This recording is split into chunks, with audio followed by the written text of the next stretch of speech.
Madame la Présidente,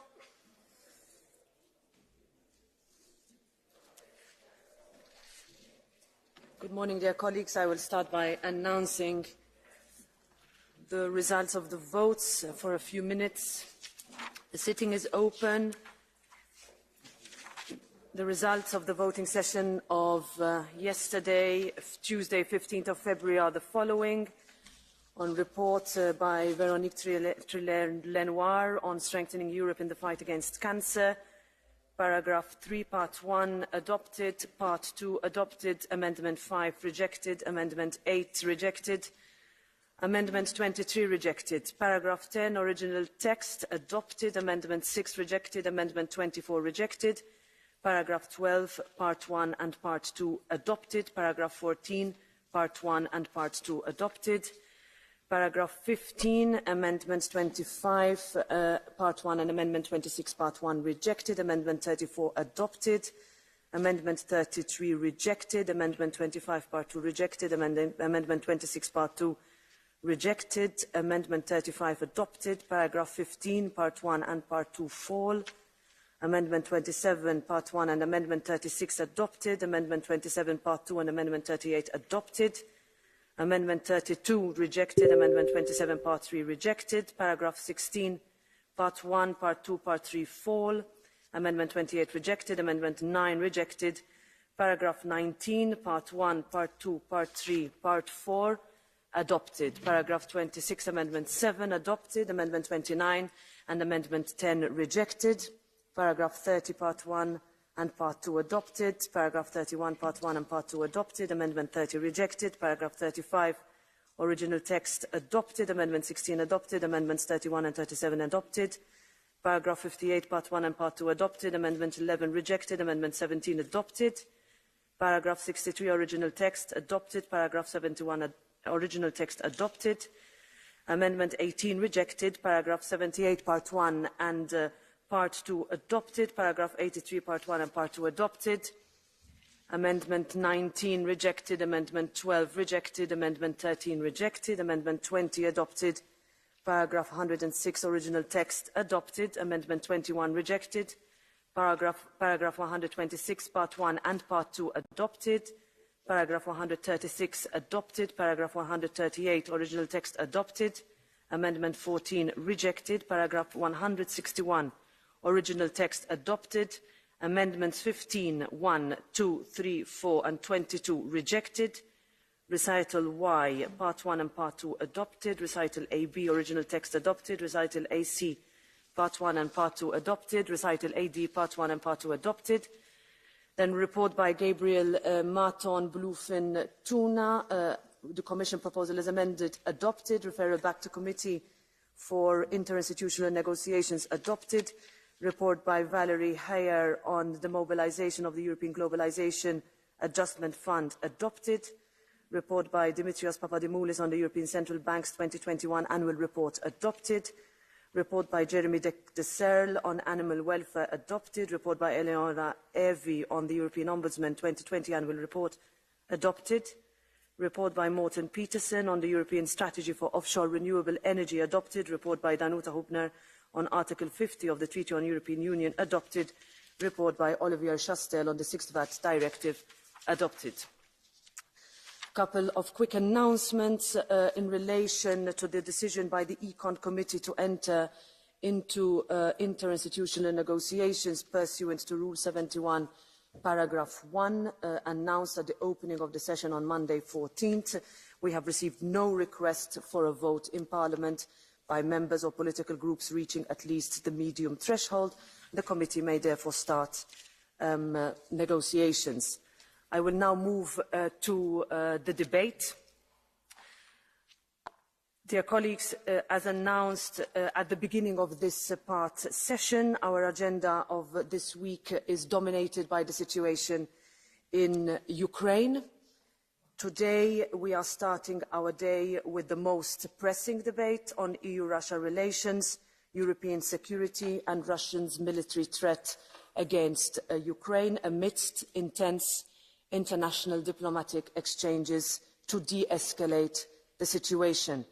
I am pleased to welcome the President of the European Council, Charles Michel, the President of the European Commission, Ursula von der Leyen, and the High Representative of the Union for Foreign Affairs and Security Policy, Josep Borrell, who are with us to discuss the latest developments on the ground in the wider context of European security and EU-Russia relations. Welcome to the plenary. On behalf of the European Parliament, we have repeatedly expressed solidarity with the people of Ukraine as they continue to face the uncertainty of the past weeks and fear of Russian military aggression. What we are witnessing here is also a threat to peace in Europe. I want to recall that in September last year, the European Parliament adopted a resolution that called for containing Russia's influence in the EU and its eastern neighbourhood. And in December last year, we also adopted a resolution where we criticised the actions of the Russian authorities and underlined our preparedness to agree swiftly on further joint action, including sanctions. Today, just after this debate, we will vote on granting €1.2 billion of macro-financial assistance to Ukraine, and I would like to thank the European Commission for this timely proposal to support Ukraine's financial stability and resilience in the current difficult circumstances. Also later today, the Conference of Presidents will discuss the declaration on the situation in Ukraine.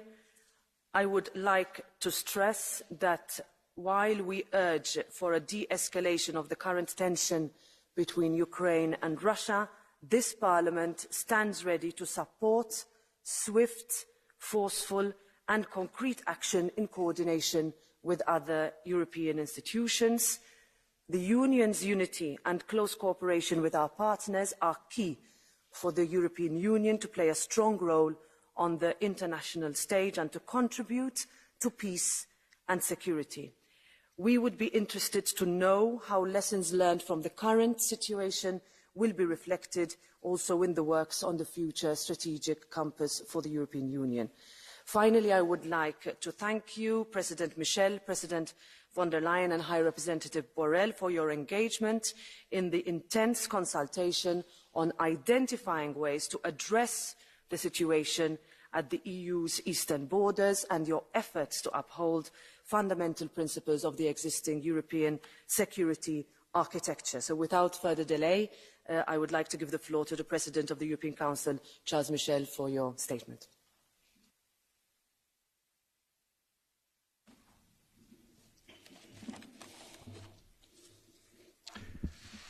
Madam President of the European Parliament, Madam President of the Commission, dear High Representative, ladies and gentlemen, dear colleagues, this week is expected to be an important geopolitical week for the European Union. We will hold our joint summit with the African Union. Some 80 delegations of African and European leaders are arriving in Brussels to negotiate a strategic partnership between our two continents. Yet, the extremely serious situation in Eastern Europe has crept into all our agendas. And allow me to lay out the range of actions taken by the EU to deal with this crisis in very close coordination with our allies. and let me explain how the European Council will approach our future decisions, whether in the short or longer term. Ladies and gentlemen, Russia has undertaken an unprecedented military escalation against Ukraine. The Russian authorities have repeatedly said they have no aggressive intentions towards this sovereign country, and this despite already annexing part of Ukrainian territory, Crimea, in 2014, and constantly undermining Ukraine's sovereignty, especially in eastern Ukraine. Encircling a country with an extraordinary deployment of military forces, never seen before, can only be seen as aggressive and threatening behavior. This escalation not only endangers the stability and integrity of Ukraine, it also threatens peace and security in Europe and the rules-based international system. We, the EU, NATO allies, member states, are working together at every level on a daily basis, consulting politically and acting together. We are working at a level of intensity and quality that we have not seen for years. Our unity is stronger than ever. And we have adopted a strong and clear strategy in 3 areas. First, diplomacy. We have chosen to give every opportunity to the diplomatic routes. European and American leaders have undertaken countless diplomatic initiatives and missions. We have activated negotiating platforms for dialogue with Russia, such as NATO, the OSCE, or the Normandy format. And I would like to commend Olaf Scholz and Emmanuel Macron for their important role. We have never stopped giving priority to diplomatic channels, even when these efforts did not seem to produce immediate, tangible results. Yet, in the last 2 days, Russia has signaled that it may be open to diplomacy, and we urge Russia to take concrete and tangible steps towards the escalation, because this is the condition for sincere political dialogue. We cannot eternally attempt diplomacy on one side, while the other side is amassing troops. Mesdames et messieurs, en addition Ladies and gentlemen, in addition to our diplomatic engagement, we are working on the second subject, and that is preparation of sanctions and restrictive. Preto, aby sme, keby to bolo potrebné. Were that to be necessary. So the Council will look at this with clarity to come up with a position of the 27 heads of state and government. If there were to be military aggression against Ukraine, the cost for Russia must be severe, the consequence must be massive, and we need to make sure that that there would be consequences for Europeans as well. And if the time were to come, we will have to assume that responsibility. And I'd like to thank everyone for the preparatory work that has been carried out by the High Representative and the Commission, the Council and the Member States. And if it were necessary, and when the time comes, the Council will make a statement and take the political decisions necessary. And we are in close contact and coordination with our partners and our allies. To conclude, ladies and gentlemen, there's a third point that I believe is essential. This point would have an impact directly on support to Ukraine and support to the Ukrainian people. Now, this support must be, as it always has been, political, to uphold the territorial integrity and sovereignty of Ukraine, and we confirm this Euro-Atlantic aspiration of Ukraine and the European aspiration of Ukraine. Now, through this financial support, we know that what is happening already already is bringing about a daily significant economic impact on Ukraine, and we would like to commend the Commission's initiative to mobilize 1.2 billion in macro financial assistance. And I think we should go beyond that with what with our partners. So that's why I would like to launch here initiative within close cooperation between Ukraine and the European Union, a conference of donors to be able to support a robust economic situation in Ukraine that has been threatened by this threat to the country, to make sure that we can shore up support for the Ukraine. Now, two messages I would like to address at this point. Now, the first message I would like to address to the Ukrainian people. In 2014, the free and proud Ukrainian people took to Maidan, and there were sacrifices that were made, and they made the choice for freedom, for democracy, for liberal democracy, for the rule of law. The European Union made this choice to support this free and sovereign choice of the Ukrainian people, and I would like to reiterate the fact that the European Union will not allow the Ukrainian people to be left without support. Now, I would like, with the second message, to address Russia and its leaders. The choice today is a choice between war and the tragic sacrifices that would go along with that war, or with the courage of a political engagement, the courage of a diplomatic negotiation. Very clearly, the European Union would be in favor of diplomacy and negotiation, and we will also show our stringency if another choice were to be made by Russia, and aim for a sustainable solution to uphold the mutual and reciprocal stability and security. And this is why the Russian leaders owe this to the Russian people. Now, in just a few hours' time, the 27 member states and will meet in Brussels for the African Union EU summit, and I am sure that we will be resolute in expressing our solidarity with the Ukrainian people. Thank you. Thank you very much, President Michel. I give the floor now to the President of the European Commission, Ursula von der Leyen, for her statement.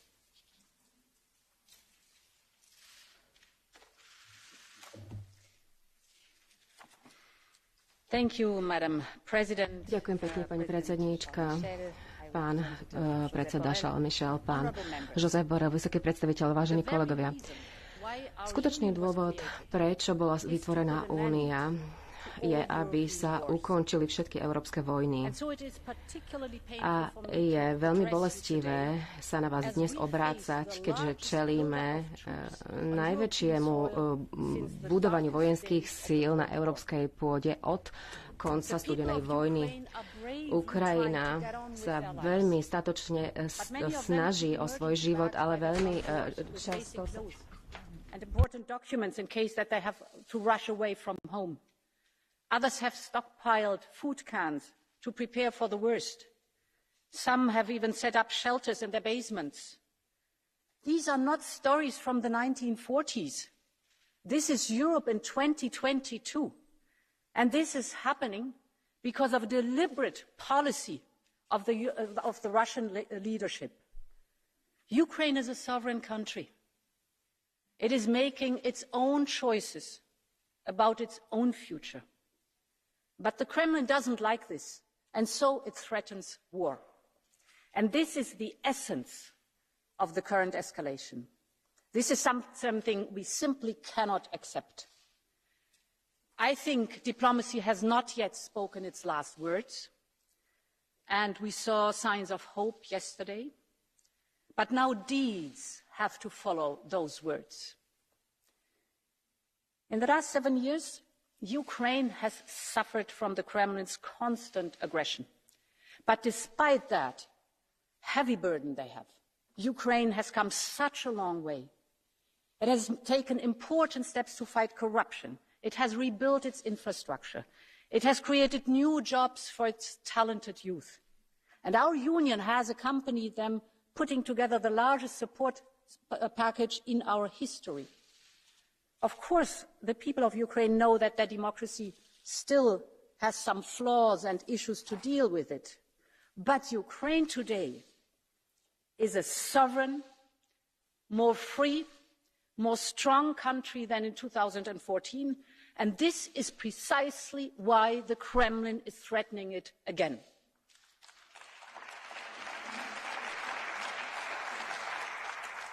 We stand firm with Ukraine. The idea that the Kremlin should decide what Ukrainians can or cannot desire, we simply cannot accept. And the idea of spheres of influence are ghosts of the last century. This crisis is about Ukraine, yes, but it is also about much, much more. It is also about what it means to be a sovereign, independent, and free country in the 21st century. It is about everyone's right to live free from fear. And it's about every country's right to determine its own future. And this is the message that our union has to send to the Kremlin.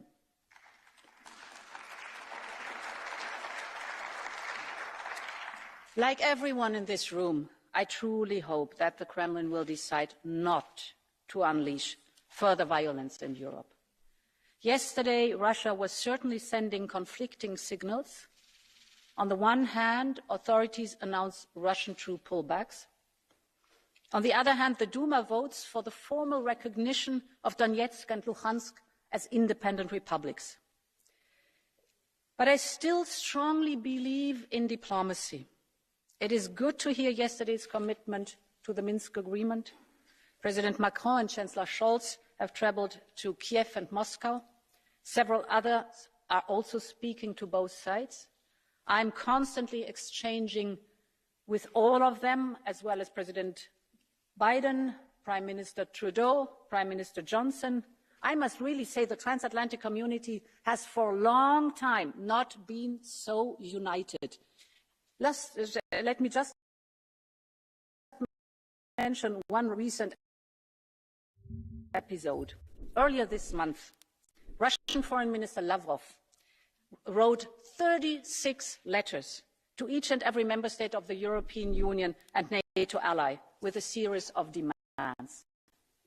He received 2 letters in response. One from Josep Borrell on the behalf of the European Union, and one from Jens Stoltenberg on behalf of NATO. The European Union and its transatlantic partners are united in this crisis. And our call to Russia is crystal clear. Do not choose war.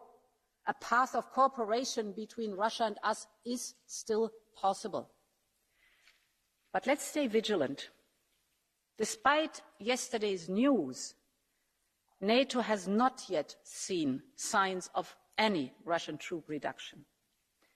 And should the Kremlin choose violence against Ukraine, our response will be strong and united. The European Commission and the EAS have been working closely with all member states to prepare a robust and comprehensive package of potential sanctions. And we have worked in very close coordination with our friends from the United Kingdom, the United States and Canada. And let me say that in these weeks, we have built a unity of purpose that is truly remarkable, both within the European Union and with our partners. In case of a Russian aggression, Europe's reaction will be swift and robust. And we're not just talking about freezing assets and banning travel for Russian individuals. Russia's strategic interest is to diversify its economy, its one-sided economy, and to close its current gaps. But for this, they need technologies in which we have a global leadership, high-tech components of which Russia is almost entirely dependent on us. So our sanctions can bite very hard, and the Kremlin knows this as well. And on another topic, we are also ready. In case that the Russian leadership decides to weaponize the energy issue. You know, we see at a time of high demand that Gazprom is restricting its gas supplies to Europe. We see a 10-year low in storage by Gazprom. We see no sales on the spot market. This is a strange behavior for a company that in times of skyrocketing demand and prices, they are not trying to maximize their profits. And this behavior has already damaged Russia's credibility as a reliable energy supplier. We are since weeks in talks with a number of countries that are ready to step up their exports of liquefied natural gas to the European Union. And this resulted now in January in record deliveries of LNG gas, more than 120 vessels, that is the equivalent of 10 billion cubic meters of LNG. And on top, we've done our homework. Since the annexation of Crimea, we have increased the number of LNG terminals in the European Union. We have reinforced our pan-European pipeline and electricity interconnector network. And the good part in this story is that these investments in infrastructure we have done will in future be the backbone for the possibility to supply with green hydrogen. So they are future-proof. And now we have, during the last weeks, looked into all possible disruption scenarios in case Russia decides to partially or completely disrupt gas supplies to the European Union. And I can say today that our models show, with all the measures we have taken, that we are now on the safe side for this winter. On top of this, we have also developed with a number of member states a new set of emergency measures which we could trigger in case of complete disruptions. But one of the main lessons we have already learned from this crisis, honourable members, is that we must diversify our energy sources and we must get rid of the dependency of Russian gas. We must heavily invest in renewables.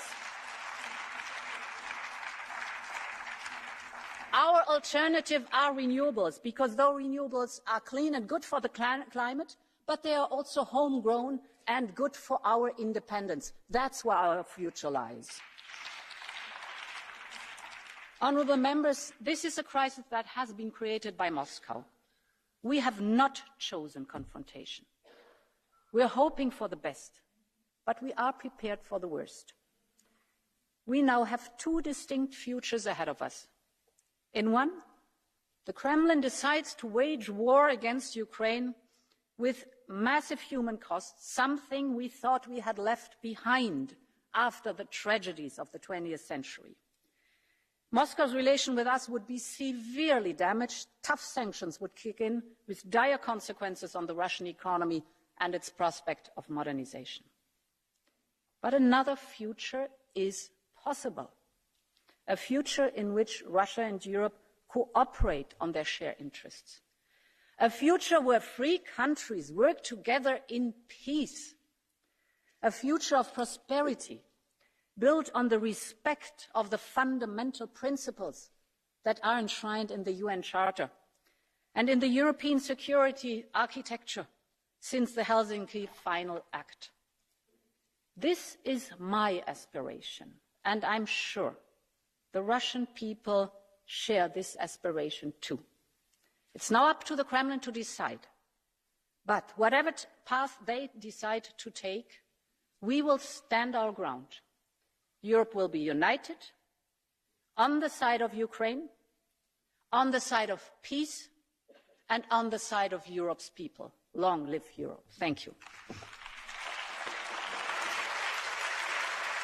Thank you very much, President von der Leyen. I invite now High Representative Josep Borrell to take the floor.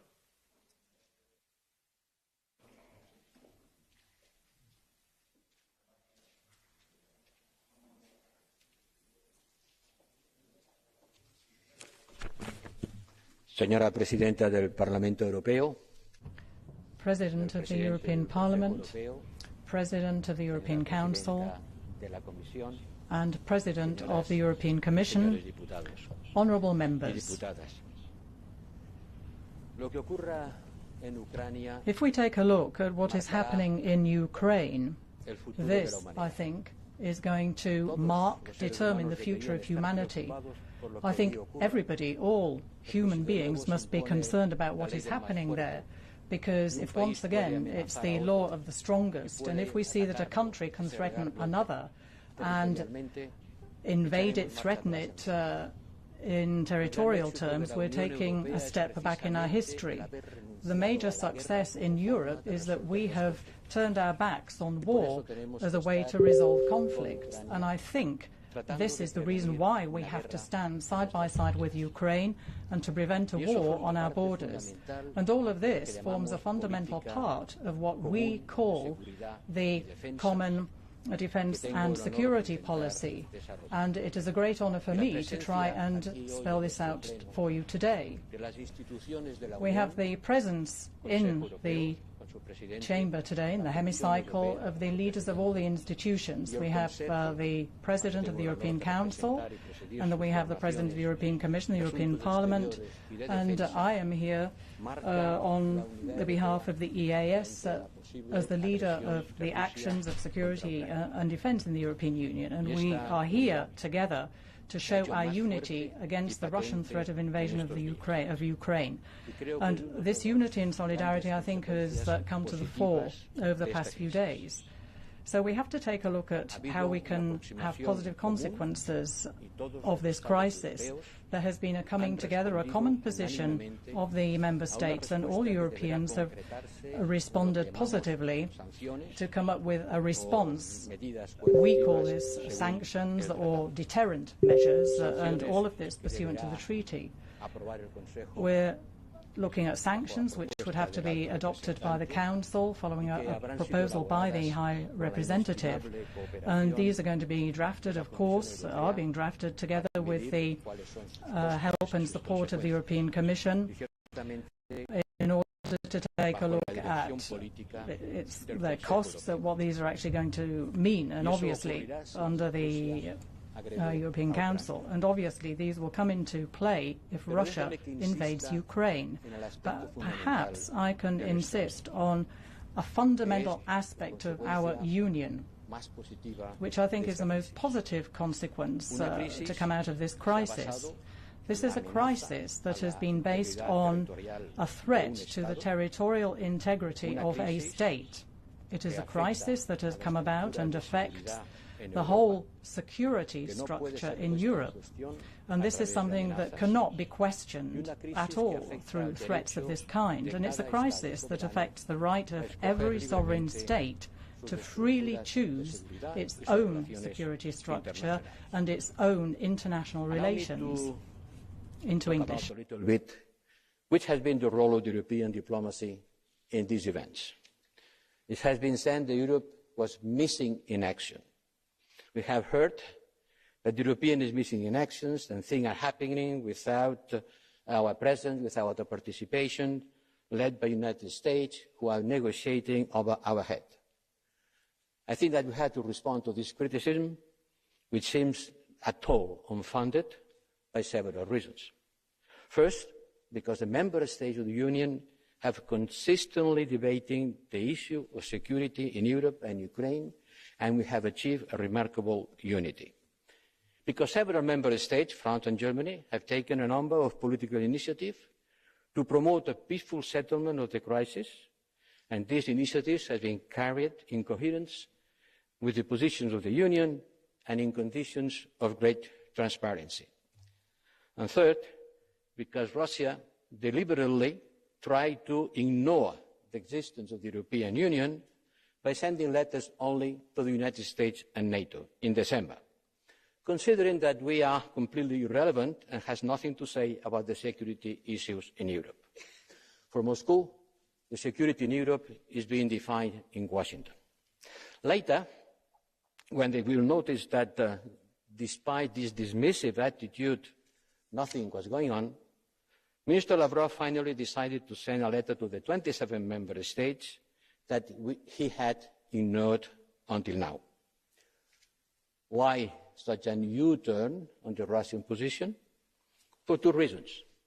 First, because they realized that the European front was not cracked and the Atlantic solidarity was very strong.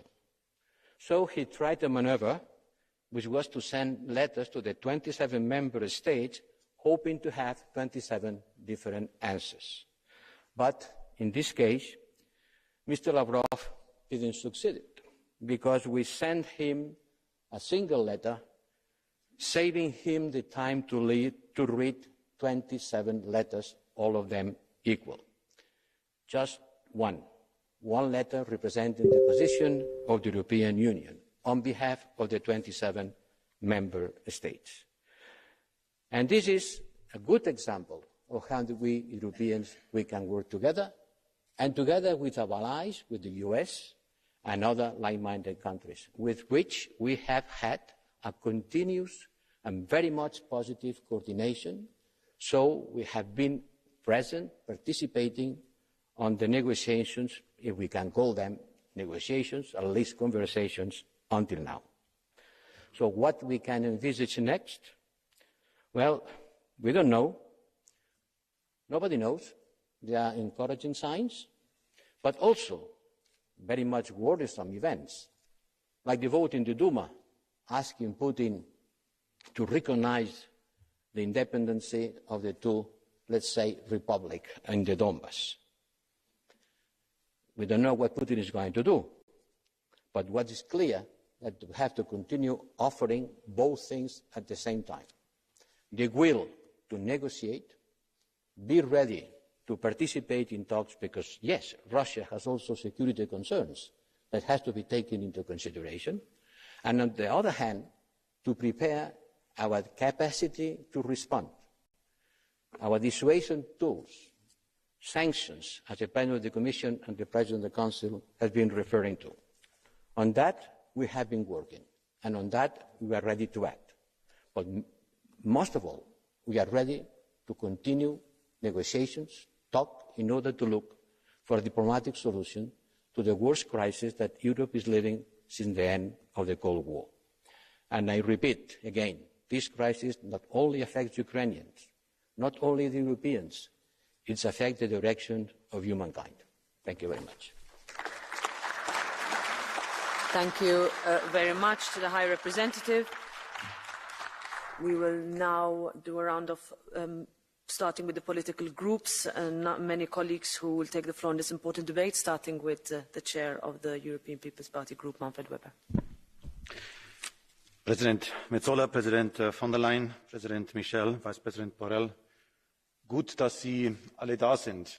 It's good that you're all here. It's important that as Europeans at this time stand together and discuss.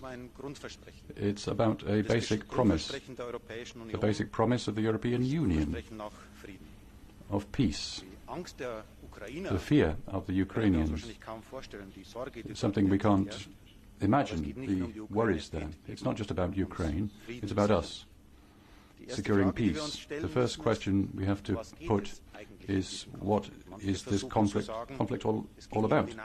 Many say it's about the eastern expansion of NATO security interests.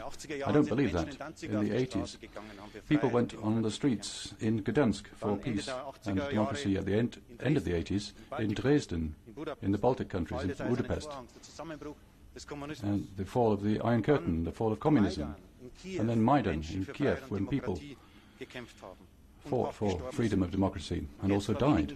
And now, some years ago, in Minsk, in Belarus, when people went onto the streets for these ideas, the idea of peace wins. Step by step, it moves ahead. I was in Maidan myself in 2014. I spoke with young people there. And one thing must be clear for us Europeans. We are on the side of people who are for peace and democracy. It's another moment, perhaps, where it's about our fundamental values, and we will defend them whatever it takes. Colleagues, it's the greatest threat.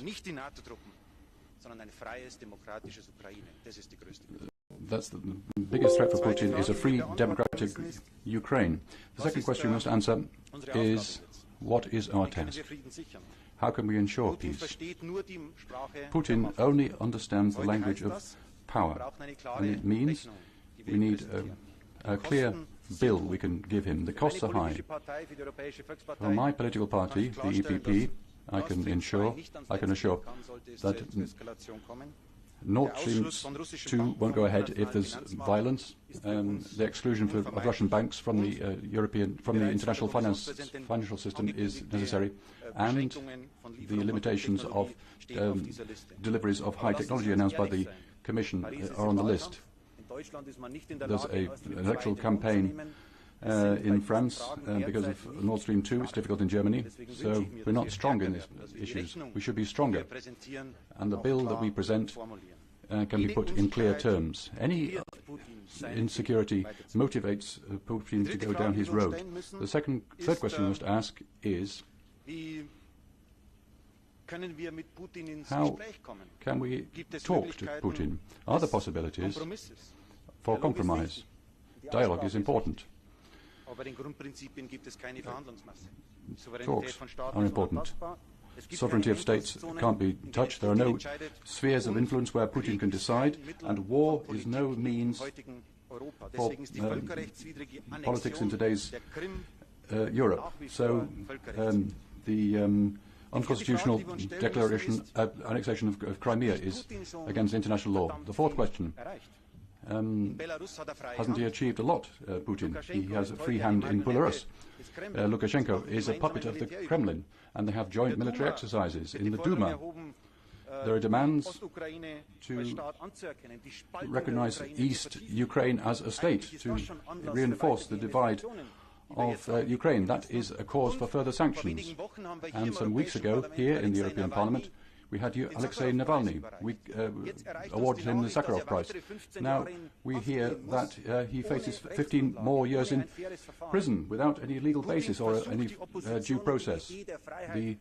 Putin is trying to take the idea of freedom away from the opposition in Russia, and that's a further reason to discuss sanctions against Russia.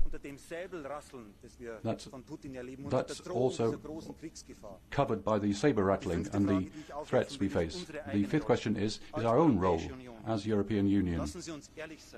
Let's be honest. We are not sufficiently prepared for this storm in world politics we face. We're not prepared enough. In Geneva, there's no European politician on the table when we talk about the European security architecture, and decisions are made there. Germany, France are trying to coordinate, but it could work better. We know that in sanctions, the question is in the room if perhaps Viktor Orban will break ranks and have different positions. I must also criticize the fact that in this historical phase, no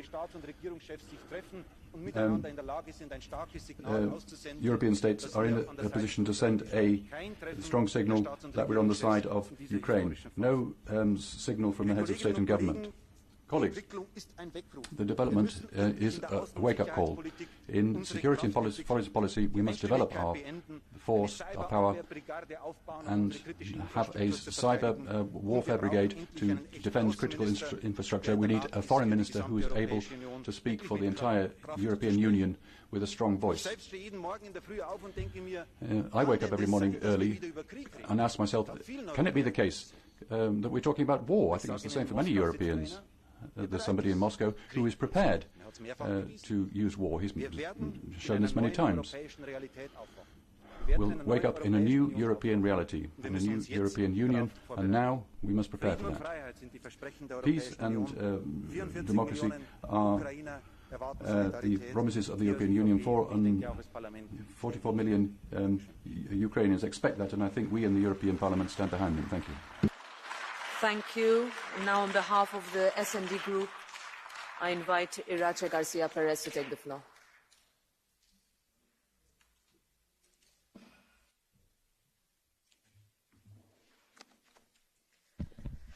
Thank you, President. Over 8 years have gone by since the revolution of dignity in the Maidan Square and since the Ukrainian people have started their fight in order to move forward to the project of rights and democracy, i.e., and we in the European Union have been their most faithful partner when it comes to supporting their reforms and to defending the sovereignty and territorial integrity of Ukraine.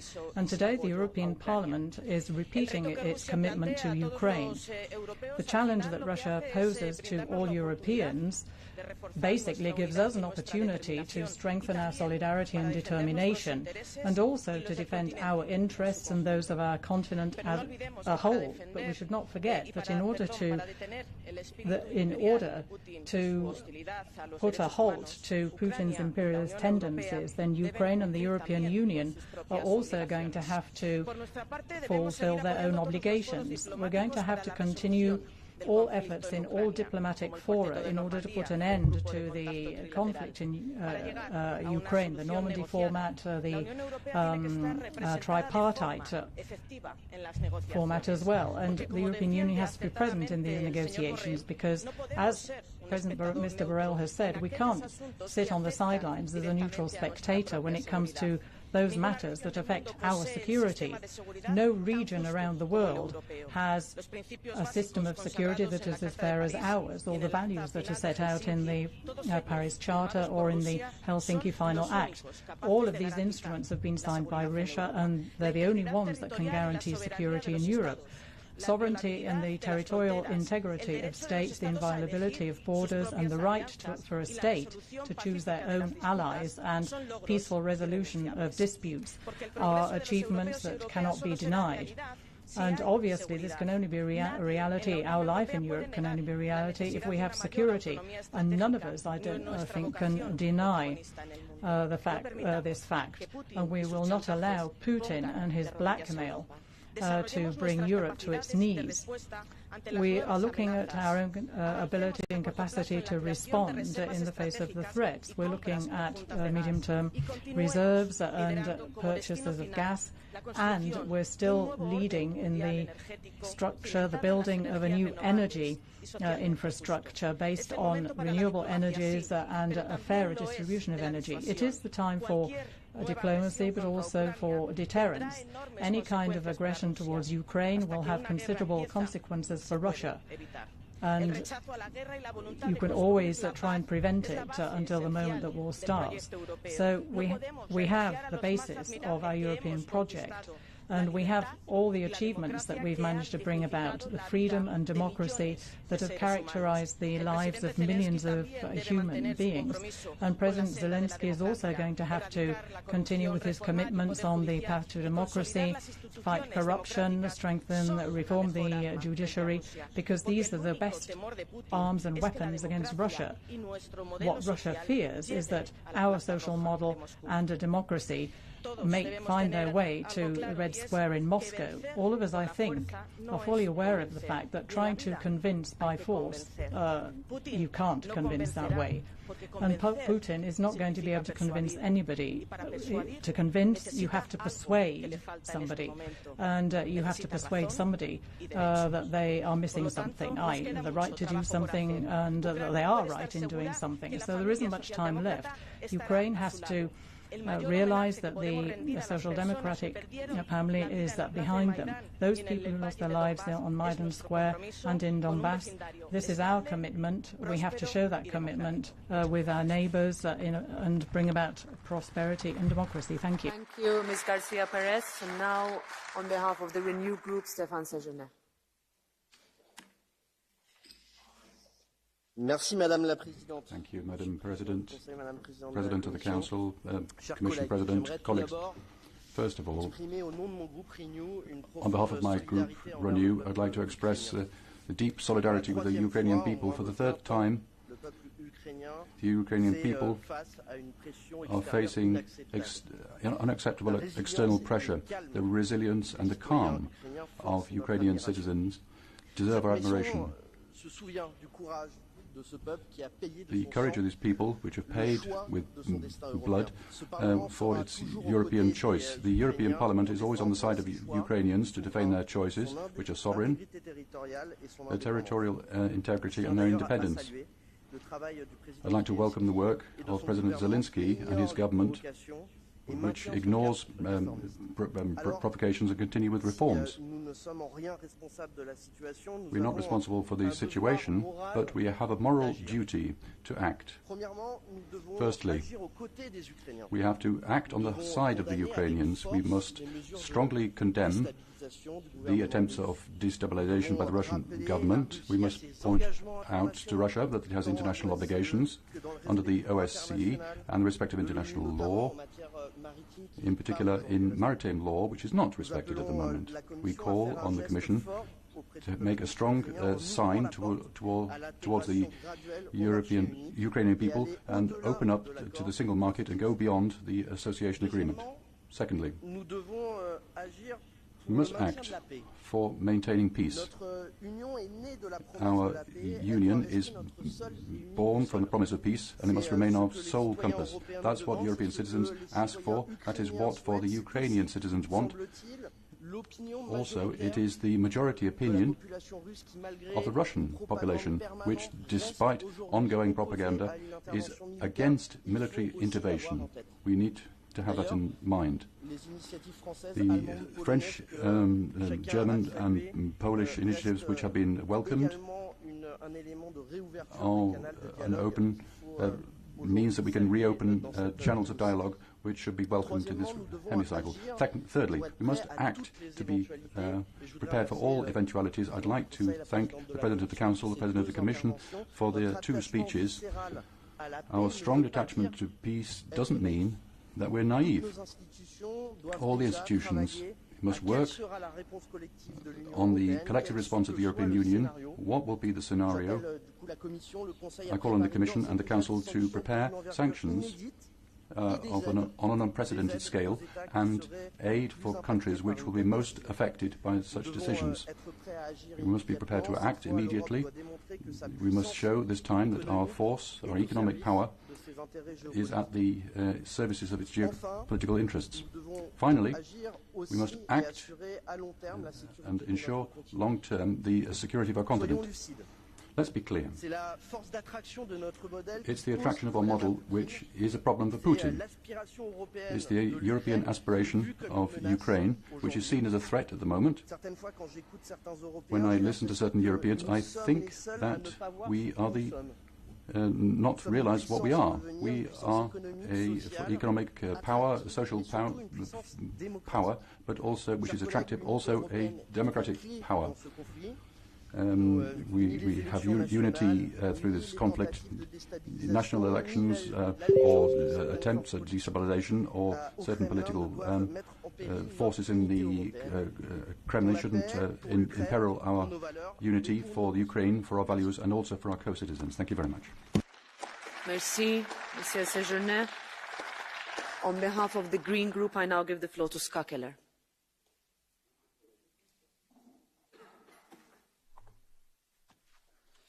Thank you. Ukraine is under threat. A country that, just as any other country, wants to decide on its own future, but is bullied by its big neighbor. But this is not just a threat to Ukraine. It's also an attack on the basic idea of how states relate to each other. It's a threat to international rules and to European security. And it saddens me profoundly that we have to debate this dangerous development in our eastern neighborhood today. This European Parliament was born out of the devastating experience of war and violence. The EU was built as a peace project and a model of democratic cooperation. President Putin's nationalist and imperial course of action and suppression runs contrary to the mere idea of our common union. Putin's actions therefore challenge us as Europeans. And we, as members of this Parliament, carry a historic responsibility to stand up and clearly condemn Russia's threat of aggression. As EU, As its parliament, we stand united against the Russian threat and in full support with Ukraine. The people of Ukraine have our support for choosing their own path, for living in peace, and for undertaking reforms that will transform their country for the better. We need to be prepared for sanctions against individuals, entities, and sectors in Russia. I am talking, for example, about freezing assets, about entry bans, and yes, I am also talking about Nord Stream 2. This pipeline must be part of our common sanction regime. And yes, sanctions have repercussions also for ourselves, but we must act in face of an aggression. As Union, we need to reduce our dependencies on Russia, especially when it comes to energy. We have the technologies to do so, and we have ample supplies of sun and wind. What energy we use is a geostrategic decision, and we need to make the right one. Let's not forget that the Ukrainian people have suffered greatly already because of the Russian aggression going on for years in eastern Ukraine. Almost 15,000 people have died. More than 1 million Ukrainians had to flee their homes. Conflicts can only be solved by diplomatic means. Russia must withdraw its troops and end the threat of invasion. It must return to the table of frank and peaceful negotiations. Negotiations that must be based on international law, mutual respect, and a common vision for peace on our common European continent. This is a key moment for international peace, stability, and security. Now is our time to show through words and through actions that we stand united as one, and that the people of Ukraine can count on us. Thank you. Thank you very much. Ms. Keller, I give the floor now to Marco Zanni on behalf of the ID Group. Prego. Grazie, Presidente. Thank you, President. President von der Leyen, President Michel. I believe that today the message from the European Union should be sent to the Ukrainian people, and that message should be of solidarity. We shouldn't leave any openness to ambiguity that often in the recent past has emerged from the European institutions. And I listened very carefully to what was stated by President von der Leyen and by President Michel, as well as from the High Representative Borrell. I do not agree with the optimism that is shown here under these current circumstances.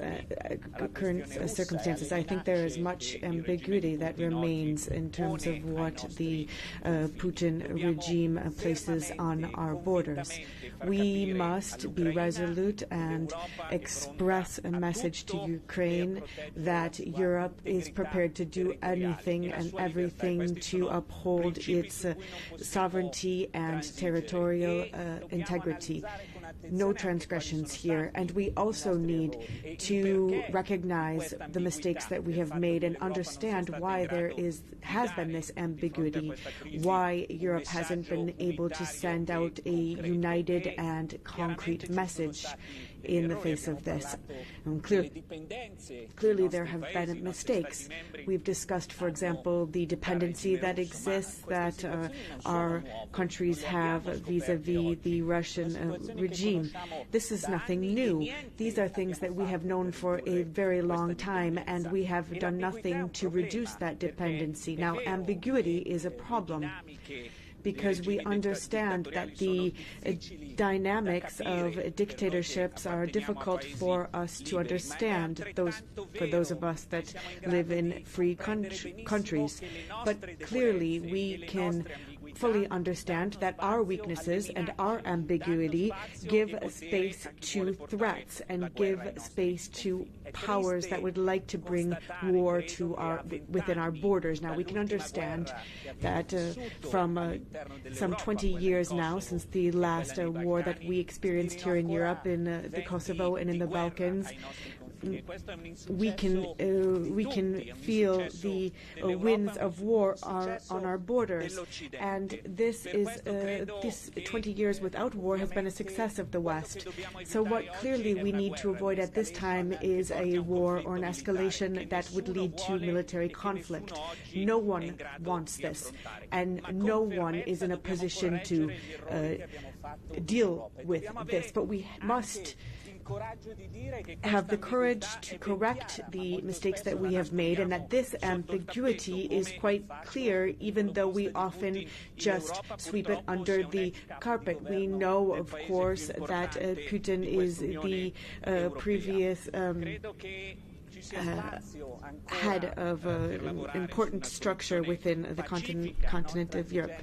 So we need to work for peaceful resolution without transgressing our principles, and find a way to be able to leave this space such that we can show that the West is united, that Europe is prepared to move beyond its ambiguity, and state, of course, our message of competence within the framework of NATO and with our allies, and that is within NATO that we must resolve this situation. Otherwise, our ambiguity will continue to be a weakness, and we will never be able to be a positive player in resolution of conflict and in the protection of the freedoms that we must be so proud to protect. Thank you. I give the floor now on behalf of the ECR group to Mr. Legutko.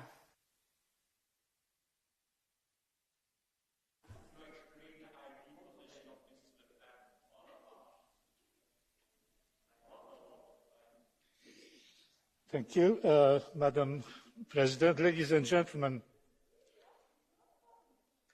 when in 2008 the Russian army invaded Georgia, Poland's President Lech Kaczynski gathered political leaders from Ukraine, Estonia, Latvia and Lithuania in Tbilisi, and at the public meeting he said these memorable words: "Today it is Georgia, tomorrow Ukraine, then the Baltic states, and in the future maybe Poland."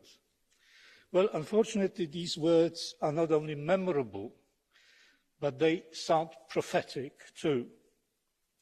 But there is a discrepancy between East European and West European political sensibilities.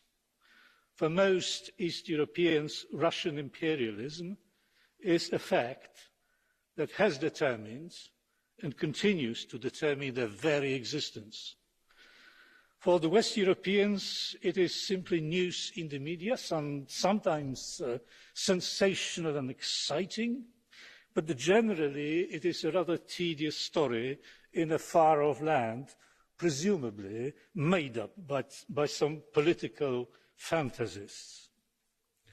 To make the matter worse, Russia has become an object of deep attraction for many Europeans, and additionally an engaging partner in power politics, also in economic relations, not to mention the notorious Nord Stream 1 and Nord Stream 2.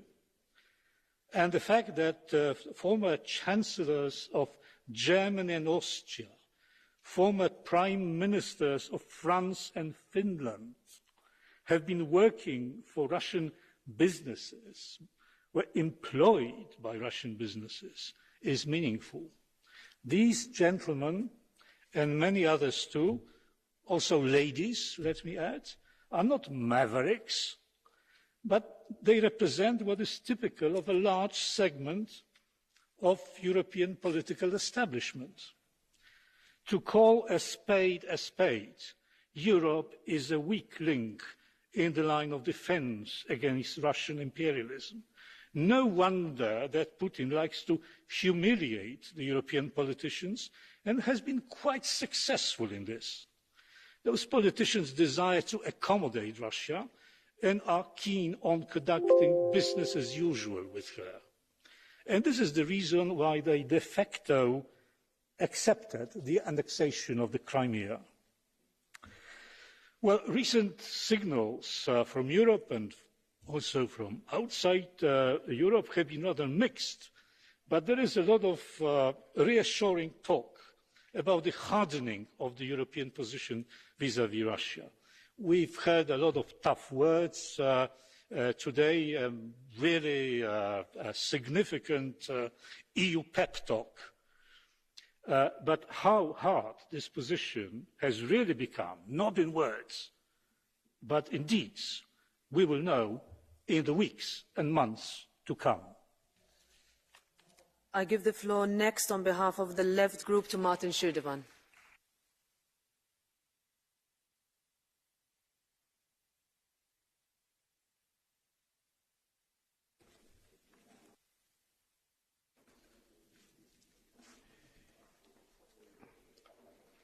Vielen Dank, Frau Thank you Präsidentin. very much, Europa blickt Madam in den President. Abgrund eines Krieges We're zwischen looking into the Russland und abyss der of Ukraine, a dessen war Preis between Russia and zuerst die Ukraine, which the price of which will be paid by the civil population above all. And the key to overcome this crisis, which challenges the entire peaceful architecture in Europe, lies in de-escalation and verbal and military disarmament. It doesn't just go for the current efforts to ensure peace, but also for past years in which relations between the West and Russia have systematically worsened.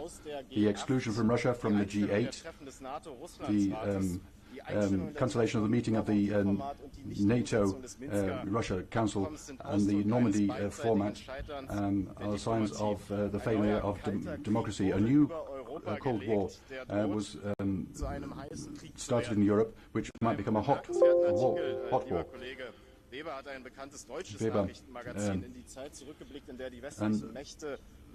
looked at a time where European powers negotiated with the Soviet Union before the breakup of the Eastern Bloc, and there were oral assurances made that NATO wouldn't expand 1 meter. We know 14 Central and Eastern European countries have joined NATO since the 90s. The geostrategic architecture, cap all as you wish, and the West has changed in the last 30 years. All sides must work on a peace structure which recognises the multilateral nature of our world, which is based on law and recognises the legitimate security concerns of all. NATO isn't the international guarantor of international justice. This is down to international law. I would have liked it in this debate to be stated clearly. To deal with this crisis, we need to have preparedness to maintain peace. Russia must guarantee the security of its neighbours, and Ukraine must implement the Minsk agreement. The idea of an eastern expansion of NATO won't contribute to the security of Europe. It will lead to destabilization of. There won't be peace in Europe. They'll only have peace with Russia if we. Thinking of the discussions yesterday with the German Chancellor and Putin. An attack by Russia on Russia against Ukraine, it would be against international law, it would damage Russian interests and the European peace structure. Putin must know this, but we know from bitter experience that successful détente can't be based on this type of thing. Facts are the basis of peace, not rumors. We know that the US gas companies have a boom. Investors are celebrating at the cost of European security. The lesson of this is that European security interests aren't the same of US interests necessarily. European interests must be decided by us without transatlantic obedience. Energy security is not based on Russia or US gas, but on the rapid expansion of renewable energies. Peace in Europe must be decided here in European capitals and not in Washington or in NATO HQ. Thank you very much. I give the floor now to Andrea Bokskor on behalf of the non-attached members.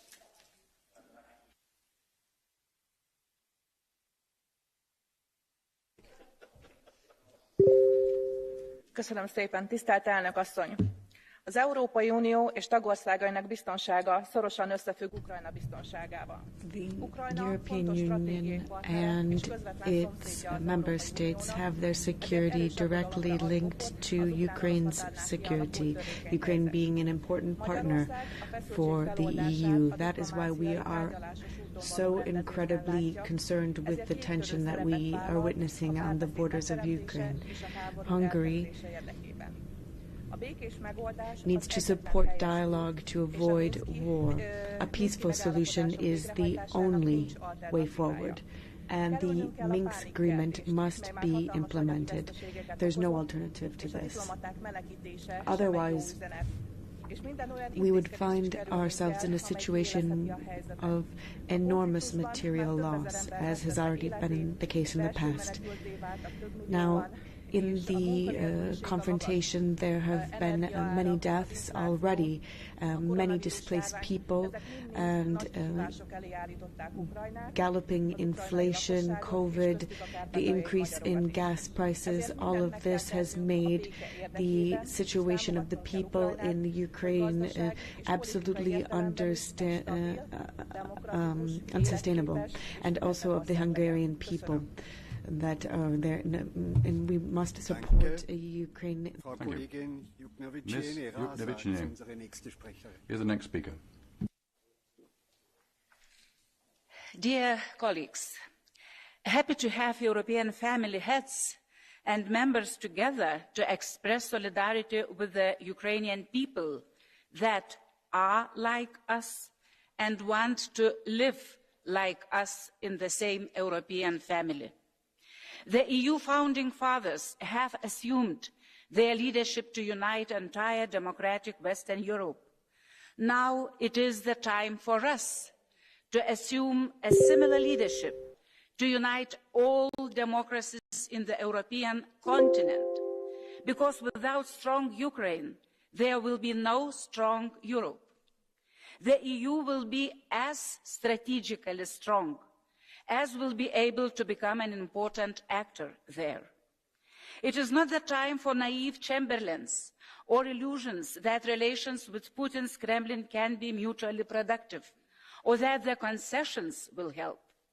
It is important that the West remains united in solidarity, even if this escalation will end without military action. We must agree on what leading role the EU must play and what can it do to help Ukraine and other countries striving for EU membership. If Europe will return to business as usual with the Kremlin, we will be doomed to a circle of hybrid and not only hybrid wars. Also, an intensive treatment for EU is necessary, including saving EU from cancer cells the Kremlin-controlled corrupt has. Already today, Putin deserves a tribunal for threatening to start a war to kill people, for Navalny, who is a symbol of poisoned and imprisoned Russia, and for whom I wish strength. I thank the Ukrainians and Slava Ukraini. Danke, Frau Kollegin. Zu Wort Thank you very much. gemeldet hat sich Now, Herr Pedro Marques. Mr. Marcus. The floor is yours.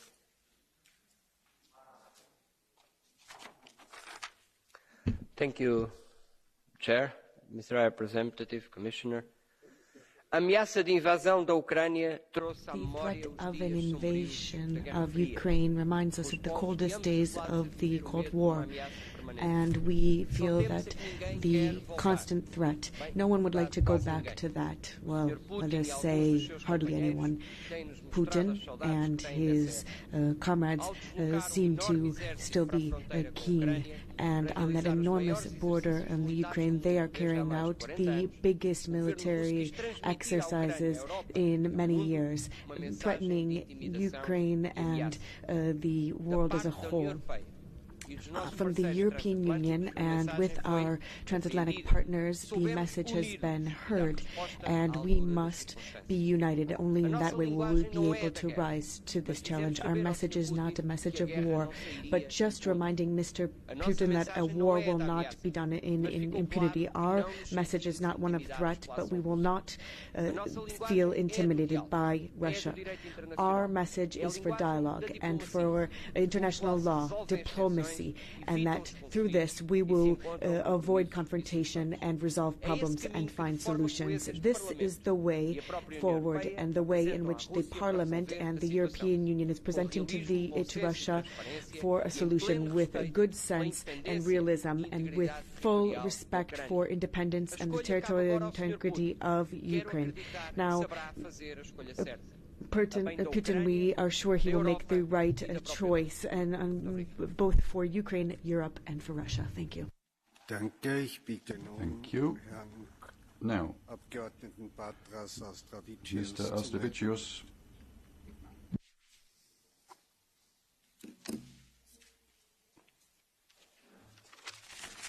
Mr. Chair, High Representative, Commissioner, dear colleagues.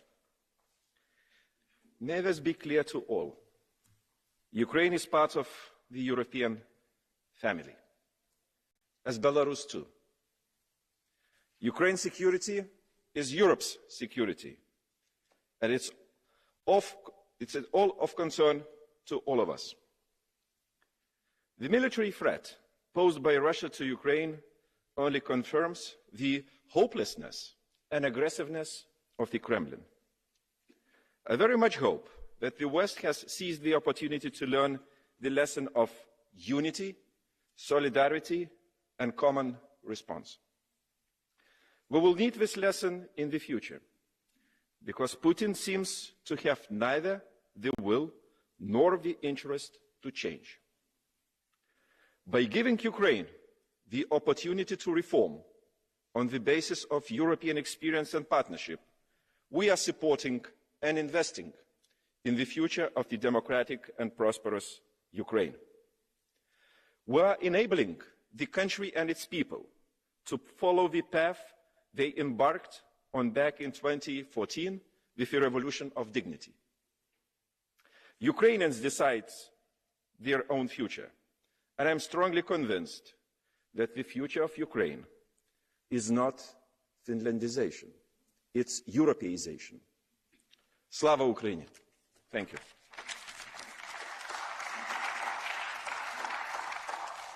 Thank you very much. Ms. von Kramon-Taubadel is the next speaker.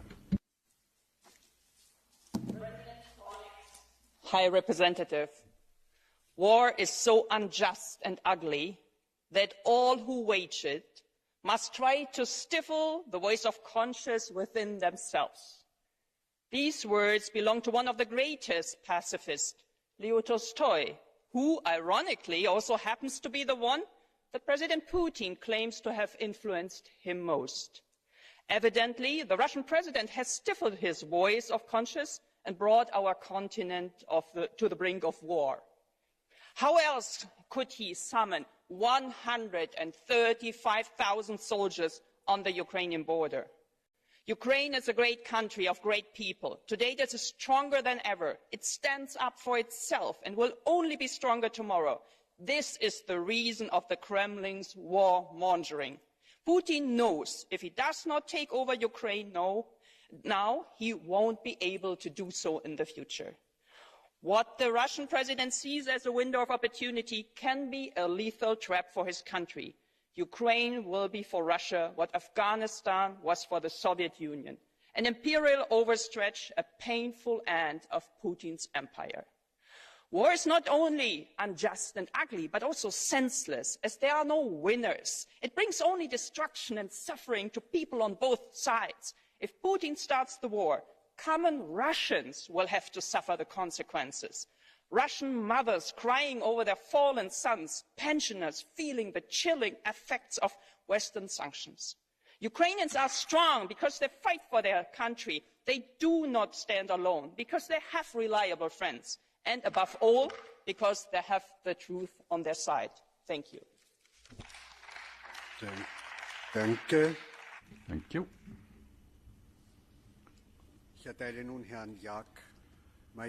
Mr. Madison is the next speaker. Thanks so much, Mr. President. Mr. Borrell, unfortunately, Mrs. von der Leyen has left already. I was listening very carefully to the speeches, and I would like to mention especially two things. First of all, Mrs. von der Leyen mentioned that Russia is now weaponizing the energy policy. Well, I would like to say, well, what we told you about 5-6 years ago. If we're going to build up the Nord Stream 2 between Germany and Russia, of course they will weaponize it. That's obvious. There is no energy policy without other policies, also with the economical policy, defense policy. That's very clear. But Germans wanted to build up the Nord Stream 2 with Russia, and here we are now. Of course they're weaponizing it. I think to make it as like the big surprise, I think it's a bit like ridiculous. Secondly, everybody has mentioned that we are ready for everything. Also Ms. von der Leyen and Mr. Borrell mentioned that we are ready for every scenario. Hopefully we are. But on the other hand, if you look at the facts, when Estonia just wanted to give some military help to Ukraine, who blocked it? German government. German government said, no, you will not give it, because it was our military equipments on the 80s, on the Soviet time, part of the Eastern Germany, and we will not give it to Ukraine. So I really don't see like this harmony inside of the EU. Of course, it's very, very clear fact that Russia is a threat, but I really don't think that we have to panic here. But we have to be ready for everything. That's also obvious. Also, like the previous speakers, when they tell that the war is senseless, it's pointless, of course. For us, it's pointless. But I think we take it too emotionally. We doesn't really think what really Russia wants to have. Like, even if you look at the troops, 135,000 troops next to the Ukrainian border, of course, it's not enough to occupy all the Ukraine. It's not enough. Ukraine is a totally different country compared to what they were 8 years ago. They have made a really good progress on the right side. But 135,000 troops are very enough just to make some small actions in the eastern Ukraine. If you look at what they are doing in the Russian parliament, they are now recognizing legally Donetsk and Luhansk as independent countries. It takes only a few days, maybe, when they're asking for the help, military help, because the Ukrainian government will maybe attack those independent countries. And these 135,000 troops are very enough for the small actions in the military. Thank you so much. Danke. Thank you. The next speaker is Vice President Zile. Mr. Chairman, High Representative, Ukraine today has the Day of Unity. What is it about? It's about the Ukrainian people wanting to take a path of Western democracy, and their democratically elected government and president are leading them. But the Ukrainian government needs our support through this Day of Unity, because it might be that the Kremlin believes that the Ukraine should be freed from junta, as it's sometimes said unofficially. And this is the moment when we have to lend a hand to Ukrainians, and our declarations should clearly state that the doors to the European Union are open for Ukraine. Of course, it's not happening very quickly, but still these doors have to be open, and we should provide not only financially, but including also support with some weapons. Well, then the question about not irritating or annoying Russia. The Ukrainian president had a chance to visit this house this week, but I believe that somehow our extended hand to Ukraine is shaking, which is not good news for the Ukrainian people. And let's be realistic, in the midterm we should change our energy policy, and very soon. Thank you. Danke. Thank you. Der nächste Sprecher ist The next speaker is Mr. Pineda.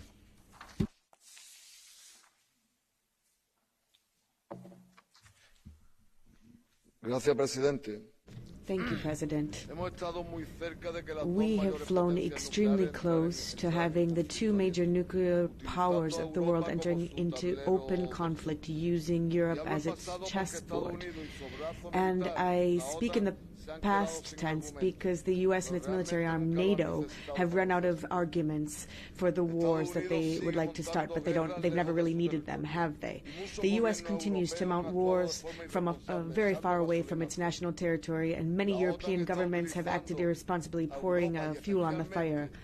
NATO is using Europe, and specifically its borders with Russia, as a huge military base at the service of commercial, military, and geostrategic interests that are not those of Europe. Mr. Borrell, we have many differences in opinion, but I still consider you a man of peace who seeks to resolve conflict through political means. So I ask you now to not allow the EU to become either the troops, the military base, or the chessboard for this war machine that is endangering the very existence of the planet. Thank you. Danke, Herr Kollege. Wir schalten jetzt nach Athen zu unserem Kollegen Kostas Papadakis. Go to Mr. Papadakis. Ο ορατός κίνδυνος πολεμικής σύγκρουσης στα ρωσο-ουκρανικά σύνορα αφορά τον danger of a war on the Ukrainian border. That thing has to do with the fight for energy between NATO, the US and Russia, but no side on this conflict is on the side of the peoples. Also, the EU may play the peace dove, but it has led in wars in Afghanistan, Syria and elsewhere. We now have a new American base in Alexandroupolis in Greece, where American and NATO troops are surrounding Russia, and it has been signed by the current and the previous Greek government, and that means danger for the Greek people. The people should also fight to drive all the foreign military bases out of Greece, do not sign a new agreement with the US, bring back our troops and stop the imperialist plans of the US and the EU. The people should come to power. Thank you. Thank you. Here in the room, Mr. Gala. It has now been an 8-year period that the world has witnessed a systematic, multifaceted Russian policy of invading, destabilizing and demonizing Ukraine. The reason is not that Ukraine was a military threat to Russia or that Russian speakers were discriminated. Such claims are wrong. Nor should we buy the argument that NATO membership was such a threat. We know it is not our weapons, but it is the power of the values and the attractiveness of democratic societies that pose an existential threat to a repressive Russian state structure behind whose Potemkin facade anything goes.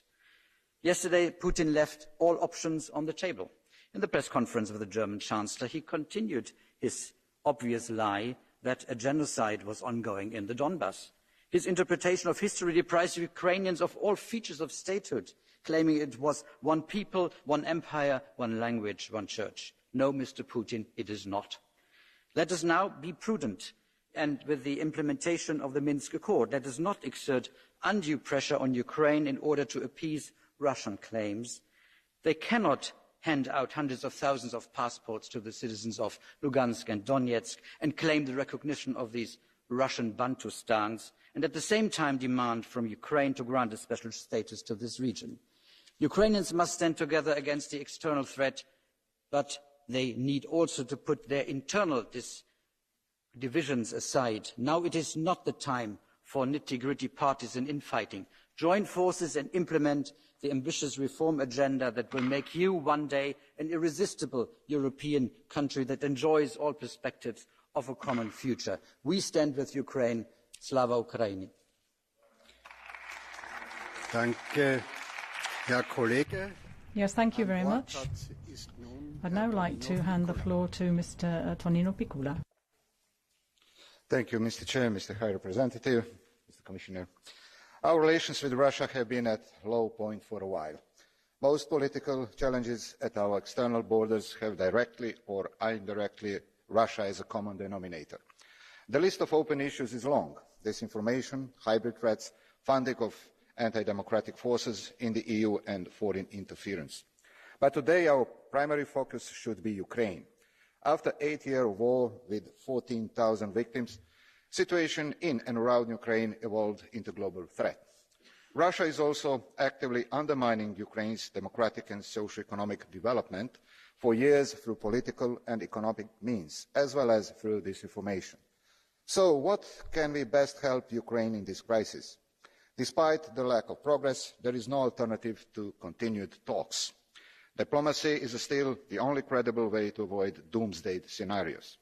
Meanwhile, the European Union has to continue supporting Ukraine, building deterrence, boosting Ukraine's economy and defence, supporting reform processes as well. We also should work to increase the potential cost of Russian aggressions by introducing sanctions against individuals, banks and companies involved in plans to attack Ukraine. Halting Nord Stream 2 in a case of aggression would increase our leverage while doing all of the above. Ukraine is a sovereign country with internationally recognised borders that has a full right to decide on its geopolitical orientation. The ongoing crisis has shown once again that any local crisis in Europe can turn into a global threat with possible deteriorating consequences. This should be an urgent call for the EU to enhance our own ability to respond quickly and in a unified way.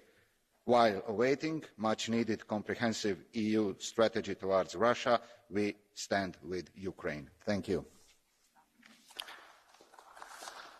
Danke vielmals. Yes, thank you very much.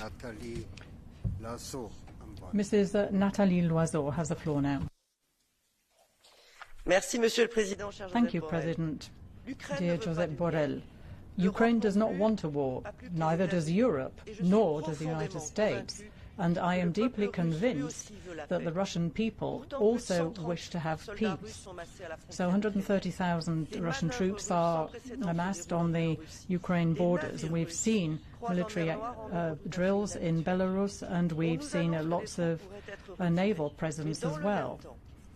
Putin has said that he will withdraw some of his troops, but we have seen that new demands are being put forward, and Putin is denouncing an alleged genocide in Donbass, which only exists in his imagination. It's Putin and him alone that is willing to avail of force. There have been all sorts of diplomatic efforts, Mr. Macron, Mr. Scholz, and if anything happens, Putin will be the only person responsible for this. He will have to bear the consequences. He threatens Ukraine not because NATO is wishing to expand, but there's far more than that. Kiev is turning its back to Russia and looking towards Europe, and Ukraine does not want to go back to the Soviet Union. That's not its dream. It's dreaming of the European Union. Dear colleagues, we're the greatest hope for Ukraine, and I would like to solemnly plead to you that we do not disappoint Ukraine. Slava Ukraini. Danke. Thank you. The next speaker is Mrs. Heidi Hautala.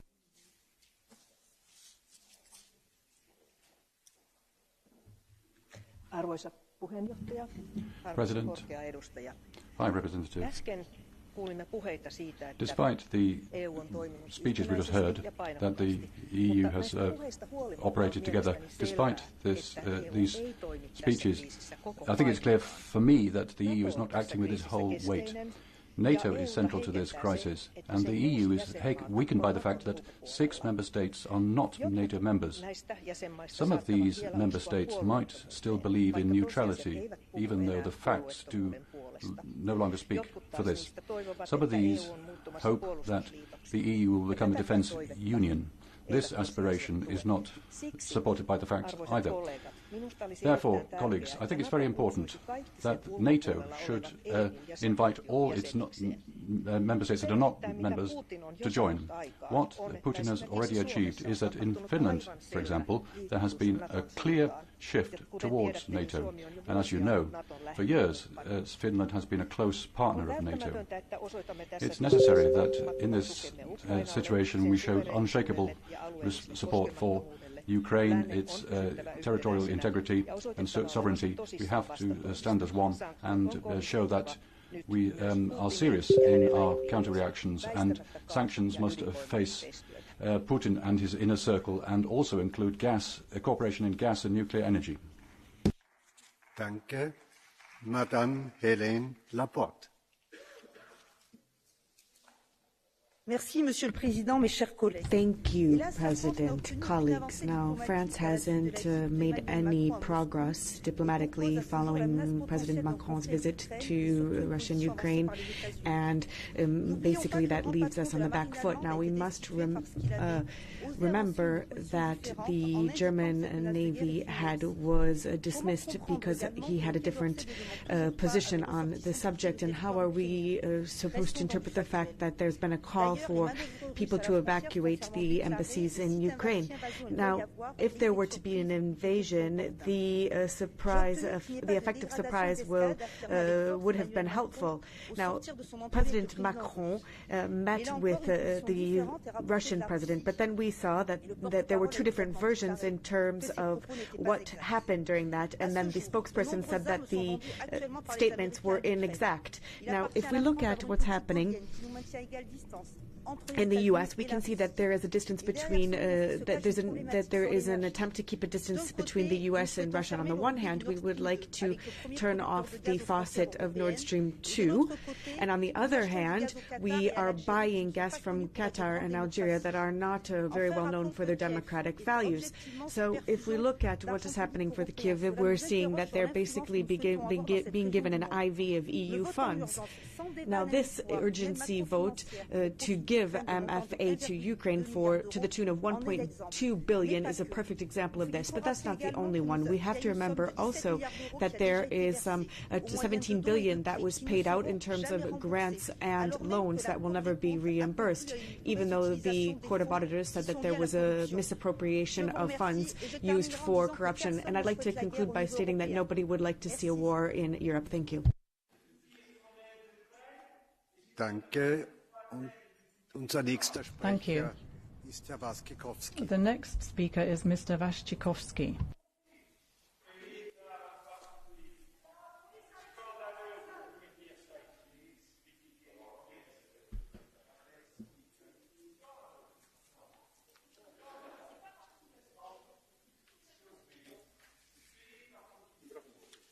Panie Przewodniczący, President. dziękuję.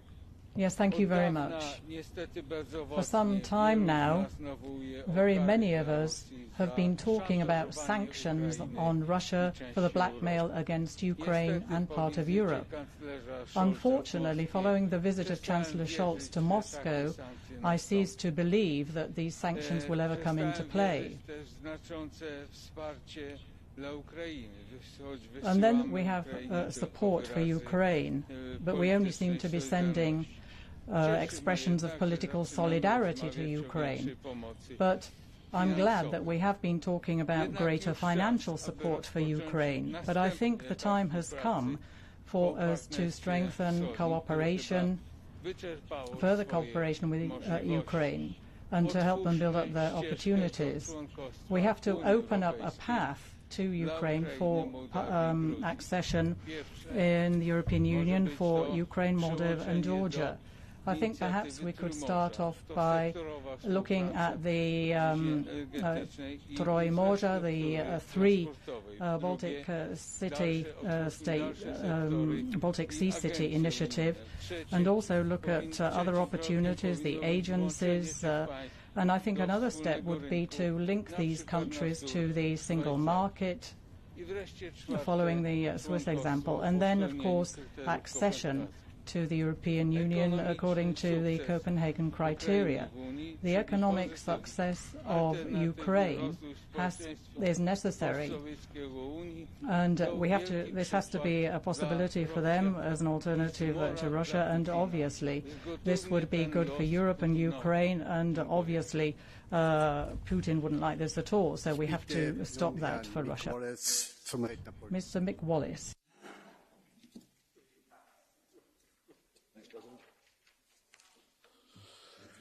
We've had 3 months of this farce now, and the line between the real and the imaginary is blurred. The US and the UK have used our media to flood pages, screens and airwaves with a load of unsubstantiated fear-mongering and lies gleaned from unaccountable, anonymous sources in the intelligence community.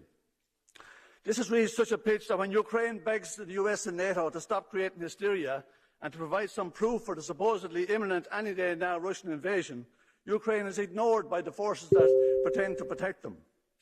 NATO's raison d'etre is protecting Western corporate interests and the interests of the military-industrial complex.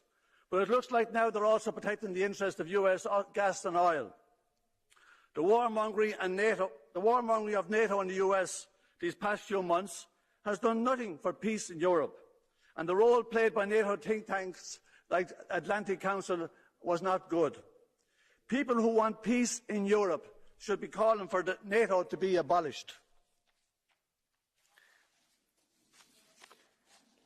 Thank you. The next speaker is Milan Urik.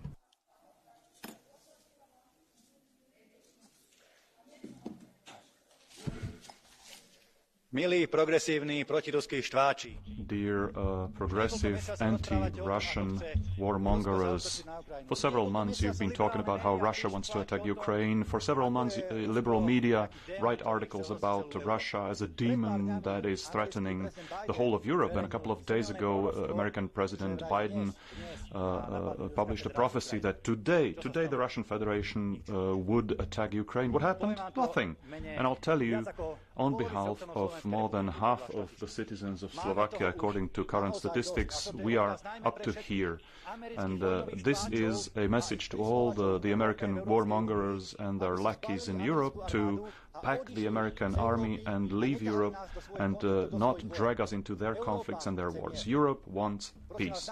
Please, what these provocations serve in Ukraine. Look at the Hungarian Prime Minister Orbán, how peacefully and constructively he negotiated in Moscow about the cooperation, about lower prices of energies. This is the way that the European Union should take cooperation rather than war. Okay. The next speaker is Mr. Andrius Kubilius. Dear colleagues, today we need to understand that Russia under Putin is a declining post-imperial power. Russia under Putin is a desperate, new sick man of Europe. Internally, Putin is afraid of Navalny. Externally, he is afraid of the example of success of democratic Ukraine. Authoritarian Russia under Putin is the biggest threat to security on our continent. Putin will not change himself. Threats to Ukraine will continue during the years to come, because this is the way how Kremlin aims to weaken Ukrainian economy. Future of democracy in Russia, not a dialogue with autocratic Putin, is a long-term goal for a new security architecture in Europe. Strong and able to defend itself, Ukraine will deter Kremlin aggression, since only the weakness of its opponents is provoking Putin for further threats and aggression. That is why the West must invest into political, military, economical success of Ukraine. EU integration is the only way to create such a success of democratic Ukraine. For that purpose, the EU should put forward for Ukraine a new process of accelerated integration at the beginning of integration into the EU single market. Such an integration strategy for Ukraine is the most effective long-term strategy how to deter Russia. European integration and Western unity is a unique European instrument to keep long-term peace on the European continent. Slava Ukraini! Danke, Herr Kollege. Thank you very much. Wieder für 2 Minuten hat Herr Sven Mikser das Wort. Mr. Sven Mikser for 2 minutes, please. President, colleagues, we have said always that we support Ukraine's sovereignty and territorial integrity, and inevitably the notion of sovereignty includes a country's right to choose its own alliances. Ukraine's Euro-Atlantic aspirations are fully legitimate, no threat to anyone, and their realization must be conditional only on Ukraine's performance, not a third country veto. Russia's massive military build-up on Ukraine's borders has brought our continent closer to a large-scale military conflict than at any time since the end of the Cold War. It's only natural that we want to de-escalate this situation, but we must act in a way that will really result in de-escalation. Appeasing the bully or conceding to her more territory or more control will not bring about sustainable de-escalation. In fact, it would only give the aggressor a signal that the intimidation tactic works. What we need is a strong collective deterrent posture by the community of democratic nations. Deterrence is not by nature escalatory. Its aim is to discourage the potential aggressor by changing her calculus, by delivering an unambiguous message that the cost of waging an act of aggression far outweighs any benefit it might be expected to bring. I do believe that President Putin is a rational player who will not rush into a conflict that is bound to bring him more pain than gain. A strong deterrent posture consists of 2 main parts. The first is a clear and united message to Russia that a new aggression will result in a decisive response from the international community. Inevitably, that response must include a package of crippling sanctions. The second part is bolstering Ukraine's ability to defend itself. Again, I want to stress that a more confident Ukraine with stronger defensive capabilities will reduce, not increase, the likelihood of a new aggression by Russia. We must be strong and united. It may appear to some that doing nothing is a peaceful act. In reality, nothing is further from the truth. Danke, Herr Kollege. Unser nächster Thank you. Sprecher ist Monsieur The next Bernard Guetta. speaker is Mr. Bernard Guetta.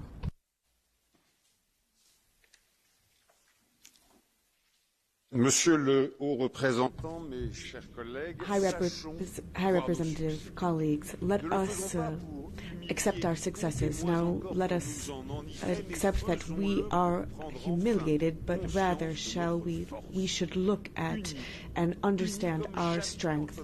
We are united in lockstep in a way that we haven't been in a very long time between Europeans and the US, and we have really forced Mr. Putin to reflect. We raised the risk of sanctions and a direct discussion between Russia and China and the interests of Russia, and now the president has come back to discussing diplomacy and agreement. Mr. Putin, we are poised to discuss security, but let us not discuss your alleged concerns, but rather the massing of troops, as well as your denial to your neighbors to decide their own associations. Allow us to reassure your neighbors. Allow us to let them accept their freedom and avoid any threats or oppression as has taken place in Belarus.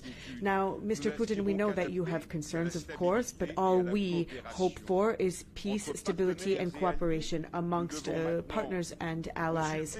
We must now consult and finalize proposals that we will put to you, and we will be prepared.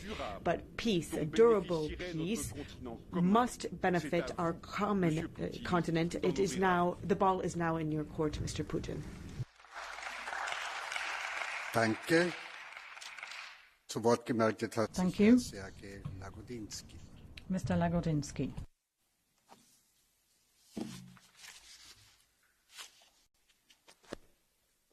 Dear colleagues, the one positive thing about this week is that we are talking. But history will judge us only if we think beyond short term. Yes, in the short term, we have to overcome the current crisis. And talking and negotiating, especially the tough negotiations that we're experiencing, is a great, great step forward. But what about the midterm?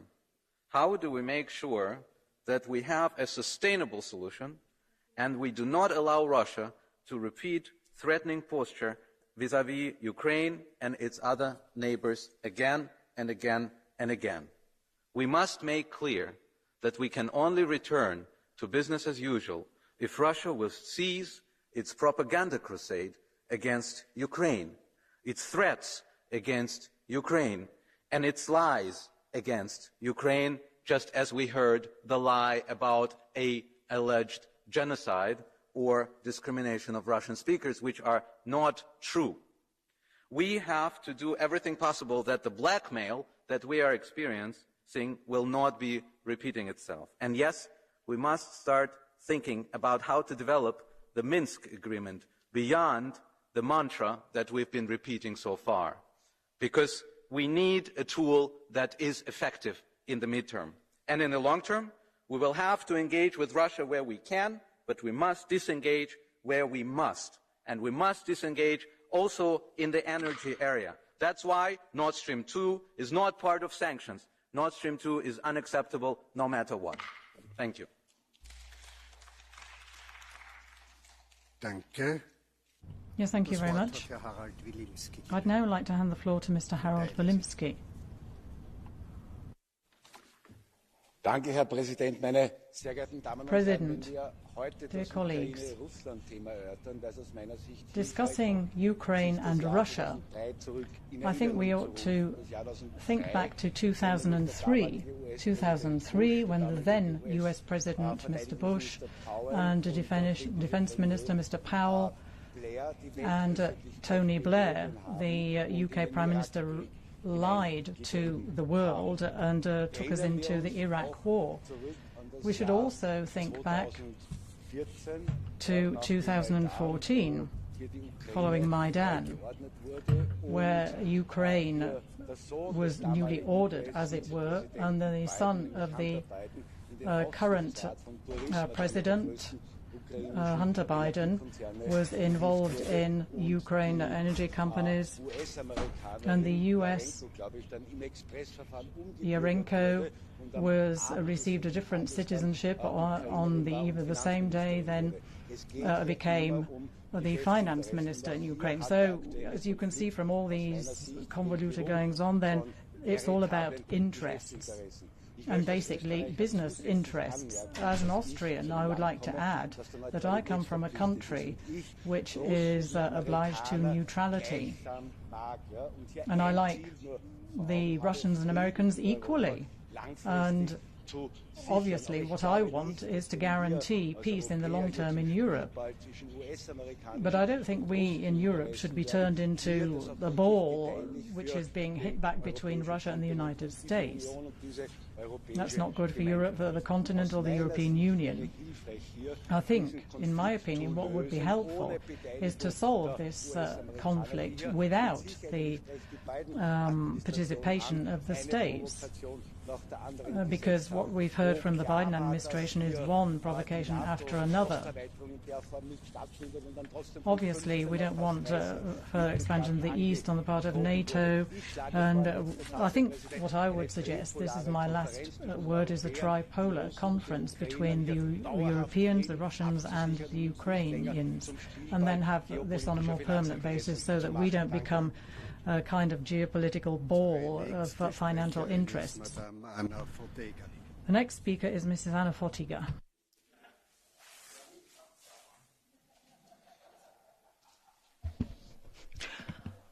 Thank you.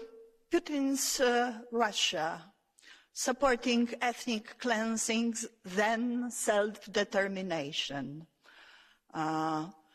using hybrid war, political corruption, and energy blackmail against the West, killing opponents on our territories, the aggressor always preempting non-existent strikes in its propaganda. We have to stay united and firm. I stand by Ukraine. They know it. I stand by people of Belarus and free Georgian society. The European Parliament should reiterate its long-standing position on Nord Stream 2, to hold it immediately, not in case, immediately, because it is the very bad project, and the message sent in this dangerous time to Russia may be very bad, with dilution of our position. Thank you. Thank you. Mark Botenga, you have the floor, sir.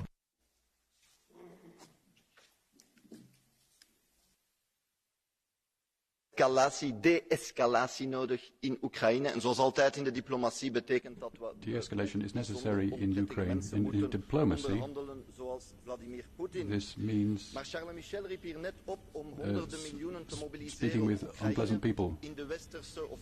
Charles Michel says that hundreds of millions must be mobilized to bring Ukraine into the Western sphere of influence.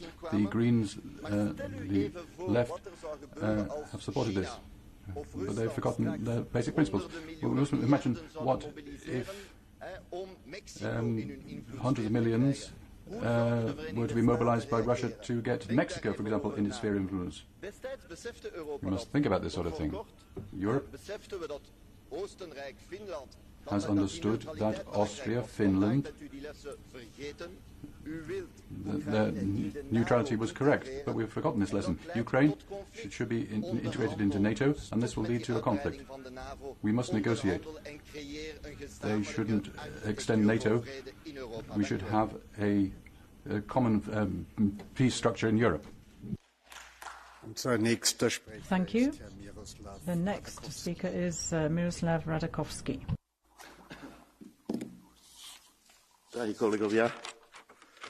Dear colleagues, it is the 16th of February 2022. There is no attack on Ukraine. We don't know what happens in the afternoon, though. Yesterday, on the 15th of February, the ambassador of Ukraine in the Parliament of Slovak Republic said, and I quote, "Ukraine has no information about any impending attack of Russia into Ukraine, as mentioned by the representatives of the US." And he continues, "Such statements of the US cost Ukraine $500 million US dollars every day. Maybe someone should send a note to our US partners that this information is never useful. The hatred between politicians is slowly trickling down into hatred between nations. A great son of the Polish nation, Pope John Paul II, on the 22nd of April 1990, when he visited Czechoslovakia, at that time said, and I quote, "Cold War is over. Nobody should feel the loser, nobody should feel a winner, because this division into winners and losers can only lead to a renewed hatred between East and West." John Paul II then says, "A healthy body breathes with both sides of the lung, left and right. If one side is sick, the whole body gets sick." And me, as a conservative politician, follow the great Polish son's words. I am for a diplomatic solution of these problems. Thank you. I'd now like to hand the floor to the Chair of the Foreign Affairs Committee of the European Parliament, David McAllister. Thank you, Mr. President. As many colleagues from different political groups have underlined this morning, the current tensions, the current escalating tensions, and the threat of an unprecedented military aggression by the Russian Federation against Ukraine are indeed not only targeting Ukraine, but also threatening the rules-based international order and threatening Europe as a whole. And this is why we must stand together in this crucial moment. As European Parliament, we will not waver in our support of Ukraine's independence, sovereignty and territorial integrity within its internationally recognized borders. Ukraine has a sovereign right to choose its international alliances freely. The Russian Federation must seize its military threat against Ukraine and immediately, as well as fully, withdraw its forces and military equipment from the border of Ukraine. Any further military aggression against Ukraine would have massive and unprecedented consequences and severe costs in response, including restrictive measures coordinated with our international partners. It is on the Kremlin to de-escalate and to engage constructively through established mechanisms. The double track of diplomatic engagement and deterrence remains key to solving the current situation. A final remark, colleagues. Following Monday's vote to apply an urgent procedure, we are now, this noon, set to give the green light to an emergency €1.2 billion loan to Ukraine to cover its external financing needs in 2022. This demonstrates our solidarity and support for Ukraine and the Ukrainian people. Thank you.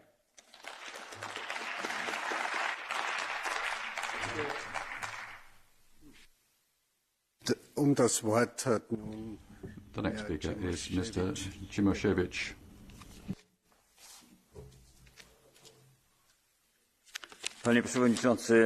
President, honourable colleagues, regardless of how the current crisis ends that has been triggered by Russia's threat to invade Ukraine, it will be high time for us to draw the conclusions from this further lesson. For several years, Russia has been carrying out a rather quarrelsome foreign policy, continuously surprising other countries, in particular Western countries, by their actions. And it's always they who take the action, the initiative, and we are left to react. And if we add to that the general opportunism dictated by financial and economic interests and the desire just to brush away problems, and if we season this mixture with a lack of knowledge of Russia and a naivety suggesting that you can always manage somehow to come to an understanding with them, then the end result is an ineffective policy which Russia treats with disdainful disregard.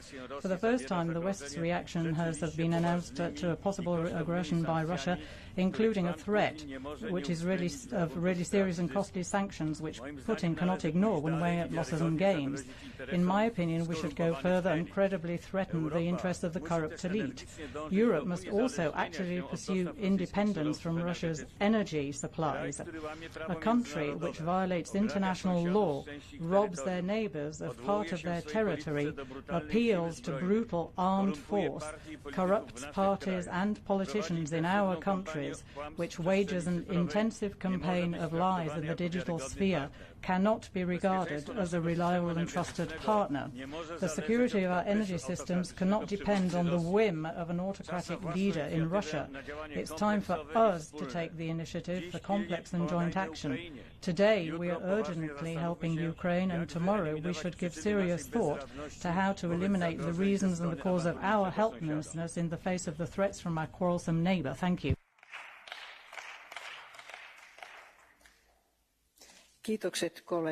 Thank you. The next speaker is Ms. Voutmans. Dear High Representative, dear colleagues, a lot has been said already, and for me it's very clear. If we want to become a real geopolitical player, we need to get our act together by making us less reliable on Russian gas supply, by building a shield against Russian attacks, and most importantly, by setting up a real European defence union. We have to believe in the power of Europe. But what really worries me, Mr. Borrell, is that Putin does not want to speak to Europe. He simply refuses, and that we allow him. Last week, President Macron was in Moscow. Yesterday, Chancellor Scholz was in Moscow. But actually, it should have been Europe at that long table. We would be much stronger if we talk to Russia, if you talk to Russia, Mr. Borrell, on behalf of Europe, with one voice. And I'm sure, Mr. Borrell, you agree with that. That is why I have three questions, Mr. Borrell. Have you been in contact with the leadership of Germany and France? Can you confirm they have presented Putin with a common EU front? And can you confirm they have not given Mr. Putin an inch? Thank you very much. Thank you very much.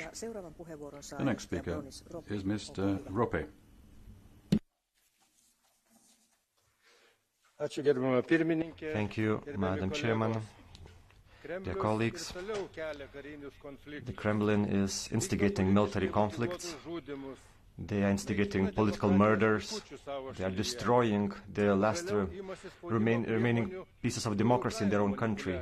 And they are manipulating gas prices, using that as a measure to pressure us. And they're also profiting a lot from the gas export. Putin wants to decide what will be the future of sovereign countries. I would like to ask a straight question. Why is this so? Is this because Europe is always trying to find its own way and not to anger Russia because it's dependent on Russia's resources? When will Europe have strategic autonomy, and when will Europe be able to fight aggressive regimes, not with words but with actions? Slava Ukraini. Thank you very much. The next speaker is Mr. Kofod.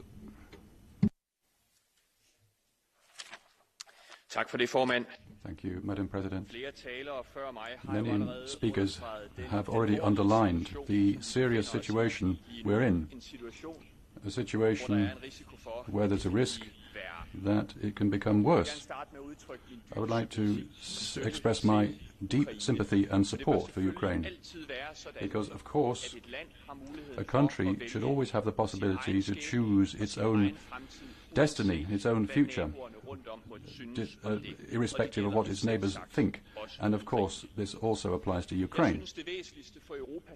I think the most important thing for European security and defence is our alliance with the Americans and the British. It is our cooperation in NATO, which I would like to see prioritised. But that's up to our own countries to deal with that. Where would Europe have been if it hadn't been for the Americans and the British? This alliance is so terribly important in this situation, and more important than ever before. I also have to say that I'm amazed. In Germany, they have the idea that they can divide energy policy, split it off from other policies. They think that they can talk about energy on the one side and that it has no influence on security and foreign policy. Of course it has. Things are interlinked. And in particular now, where energy is so expensive, it has extreme importance when we're talking about becoming independent in the next few years. The US President has also pointed it out to the new German Chancellor, and I think there's a need, I hope in Germany, they will have a broader debate about Nord Stream 2, because as I see it, it's impossible to imagine that you can divide energy policy from defence policy. Thank you very much. Thank you very much, Mr. Kofod.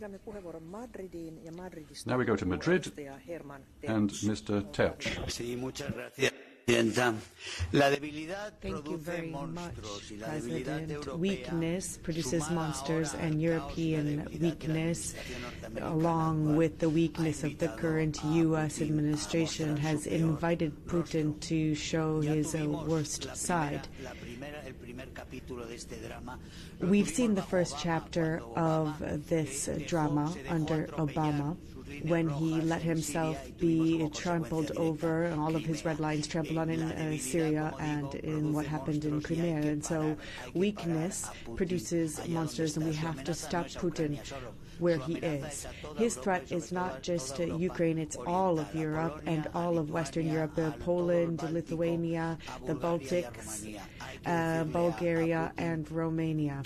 We need to state to Putin that he cannot threaten countries that are internationally recognized, including one country that is currently occupied at this time, and that we cannot play with certain European favors, Nord Stream, that needs to be suspended immediately.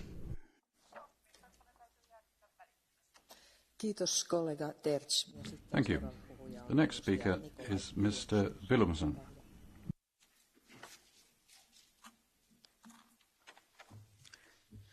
The population in Ukraine deserve peace and freedom.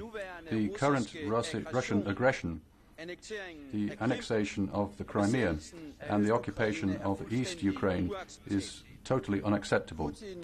Putin is exploiting the EU countries' dependence on Russian gas. If we want to detach ourselves from Putin, it's essential that we strengthen the green transition and make ourselves independent of fossil fuels. They can't go quick enough. With Nord Stream 2, the EU paradoxically is increasing its dependence on Russian gas, and at the same time with the military build-up. This could go terribly wrong. We owe the Ukrainian people to do all we can to avoid war. Let us strengthen the diplomatic efforts. Let us stop this headlong armament. Mr. Borrell, let's put Putin and the oligarchs in their place and stop Nord Stream 2 once and for all.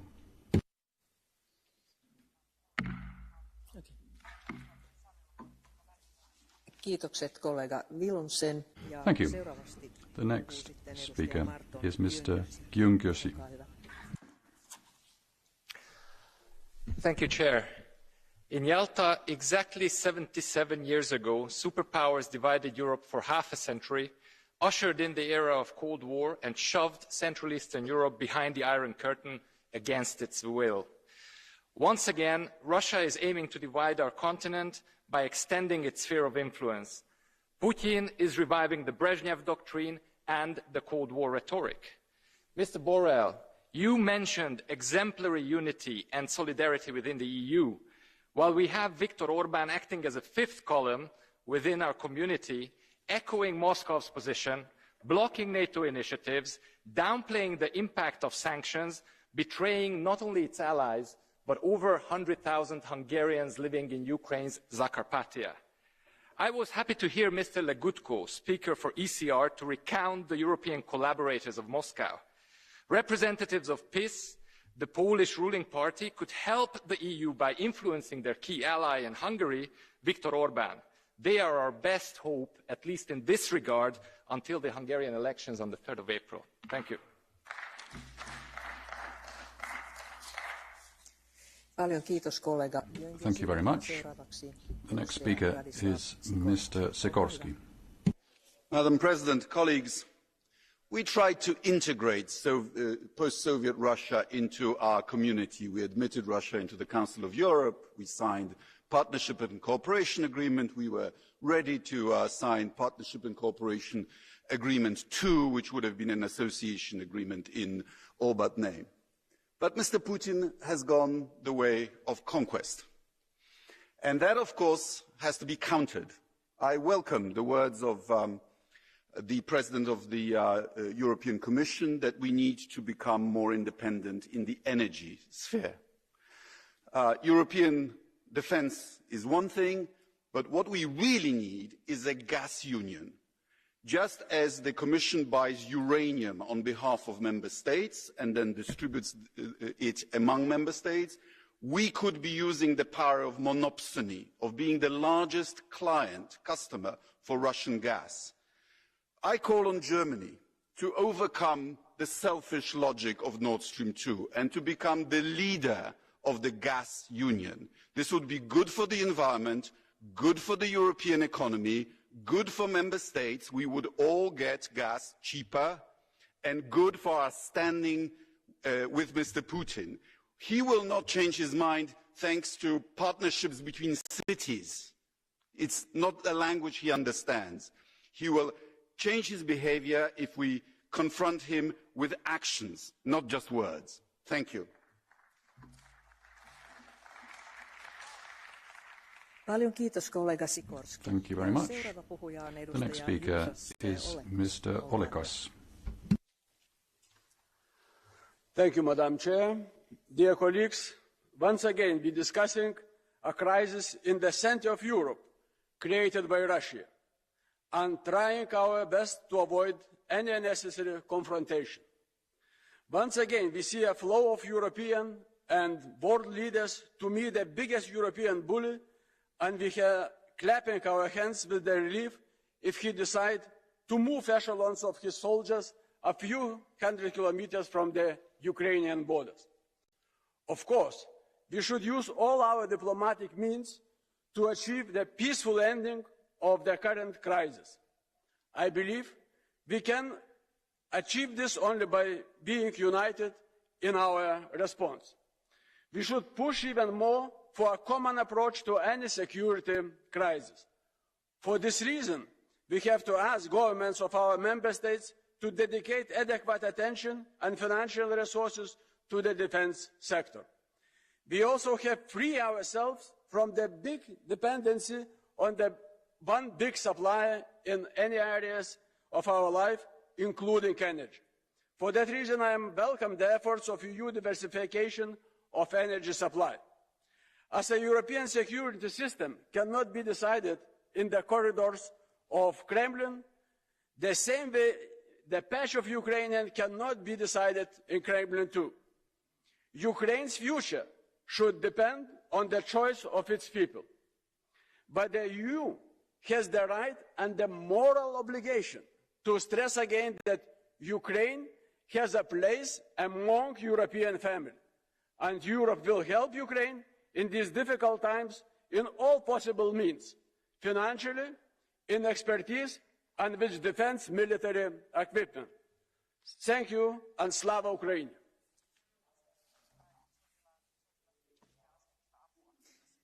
Thank you very much. The next speaker is Mr. Asmani. Yes, thank you very much, Madam President, dear High Representative, Mr. Borrell, and also dear Vice President, Commissioner, Mr. Shinas, and dear colleagues. We have all witnessed the escalating pressure on Ukraine, and Putin is without doubt playing a very dangerous game of brinkmanship. What is he really trying to achieve? Well, nobody knows besides Putin himself. And what we do know is that putting a gun to Ukraine's head is no way to preserve peace in Europe or to enhance Russia's security. One misstep, one mistake, and Putin could unleash a devastating conflict that jeopardizes our collective safety and stability. That is why the EU needs to support Ukraine in any way we can. Complete the list of severe sanctions. Increase financial support for Ukraine, but we will. And enhance the defensive capabilities of the Ukraine. I commend High Representative Borrell for his hard work in coordinating also with our transatlantic partners. And I call on our member states to maintain our unity and to stand firm if we want to prevent a new war in Europe. Thank you very much. Thank you, colleague. I must remind you about the importance to stick to your speaking time, because we have, understandably, a very long list of speakers still ahead of us. Excuse me?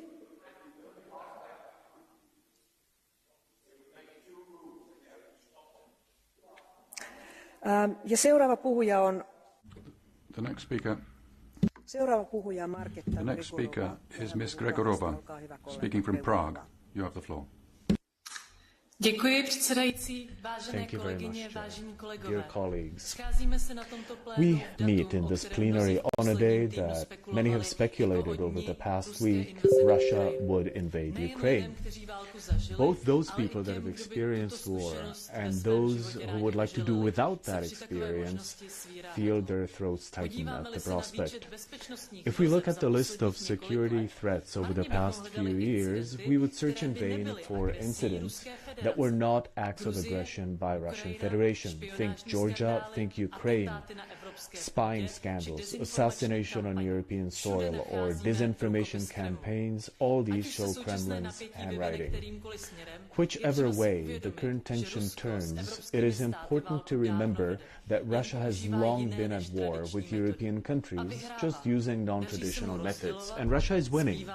It is succeeding in dividing. What remains is to rule. We must unite and focus on both the short-term threats and the long-term consequences of the Kremlin's actions. Otherwise, we will lose without a fight.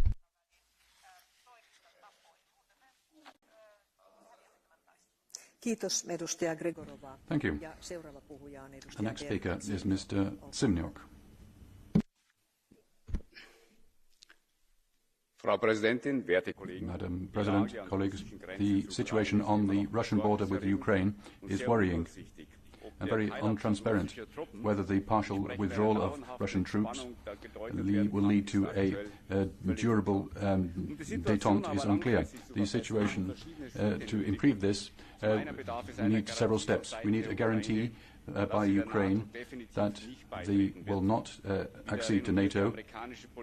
The Sean Mearsheim of the US said no major power would like to have another major power as its neighbour.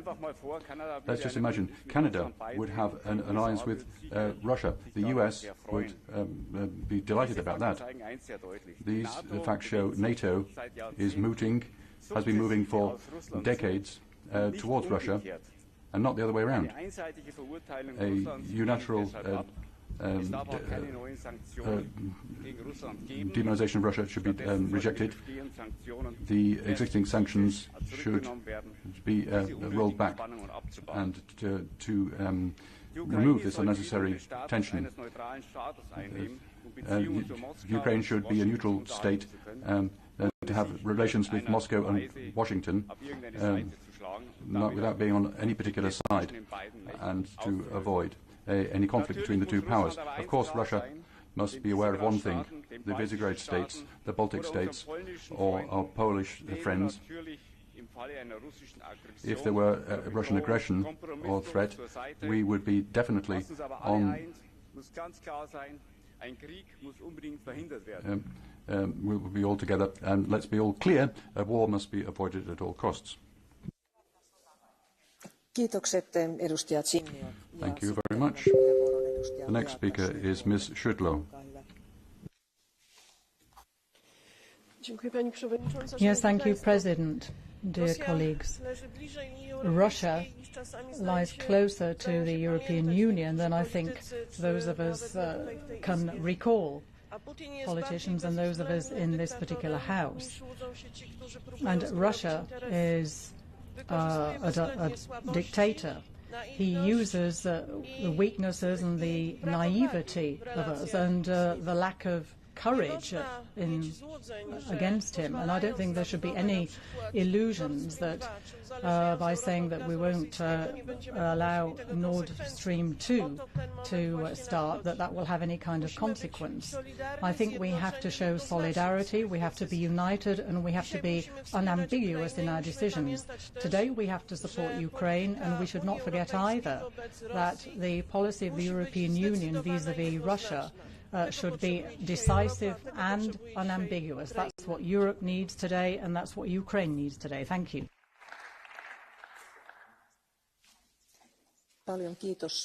Thank you very much. The next speaker is Mr. Georgiou.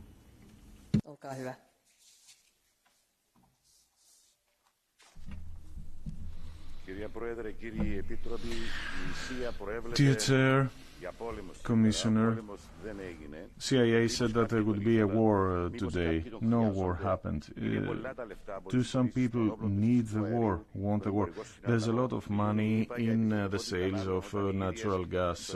The US is talking about aggressiveness when they themselves spend $800 billion for their military. They have 800 bases abroad and thousands of soldiers in Europe.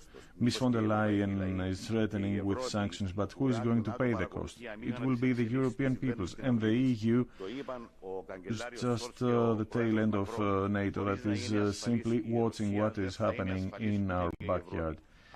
President Macron and Chancellor Scholz said it. If Russia is not safe, the European Union will not be safe either.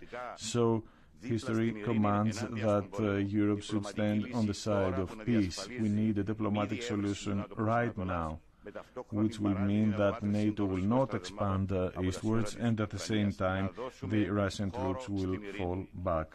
We need to give peace a chance. Thank you. Thank you. The next speaker is Mr. Muresan.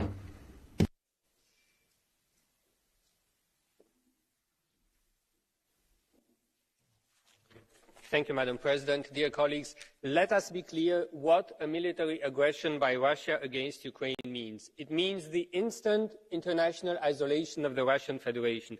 It means political isolation. It means economic isolation for the Russian Federation. And we all know that isolation brings poverty. It means poverty for the people of Russia. For 20 years, the ruling of Mr. Putin has let the people of Russia down. Today, the average salary in Russia is smaller than the average salary in any of the 27 member states of the Union.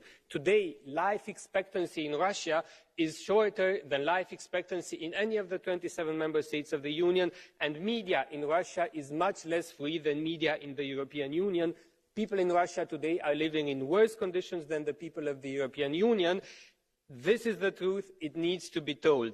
And an aggression will mean an immediate worsening of the living conditions in Russia. People will be poorer very soon. We do not want this to happen, but this is what will inevitably happen if Russia invades Ukraine. Colleagues, we also need to find ways to talk to the citizens of Russia. We need a plan, and this belongs into the strategic compass of the European Union, on telling the people of Russia why democracy, why freedom of the press, why rule of law are good for them, and why peace is the first condition for prosperity.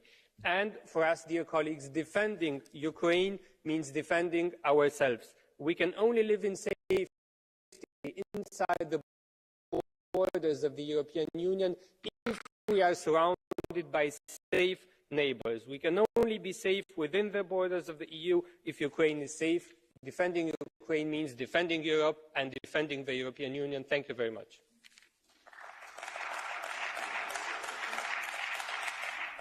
Thank you. The next speaker is Mr. Shida. Thank you very much, Madam President, Vice President, colleagues. As often said, the situation is serious. The risk of war in Eastern Europe is real and present. More so than ever for a long time.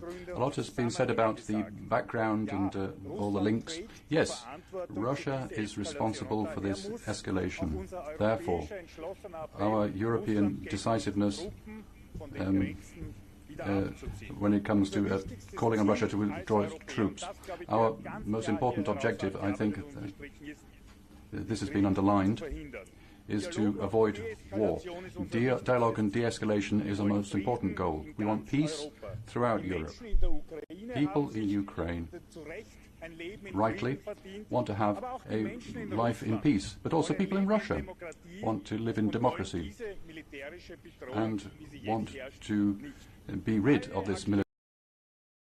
All actors must get out of this spiral of violence. We want dialogue and diplomacy, but we must all prepared for sanctions if this situation deteriorates. Thank you, Mr. Schieder. Next speaker is Frederick Ries.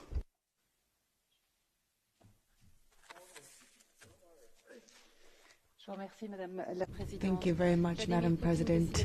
Vladimir Putin is apparently suffering both cold and warm. We thought that we were going to have an invasion this morning. It seems that it's the opposite now, and we've heard that there's been a partial withdrawal of troops. I think we need to cautiously look to this and hope for this de-escalation. Now, we know that Putin is placing the timing and the tempo on all of this for weeks. I just have 1 minute, so I have to move very quickly through this.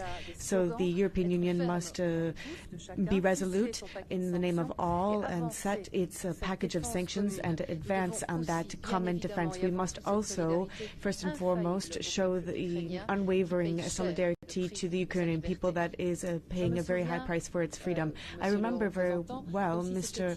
High Representative, as if it were yesterday, Viktor Yushchenko was here in the hemicycle, and it was orange across the hemicycle here. You were at the President of the European Parliament at that time. It was in 2005. And I'd like to just quote him: "The borders of Europe and freedom go all the way to Kiev." And now that was 18 years ago that Europe was feeling all of this. And I am concluding, President. We must keep in mind that it is our DNA, our peace that is at stake here. Thank you.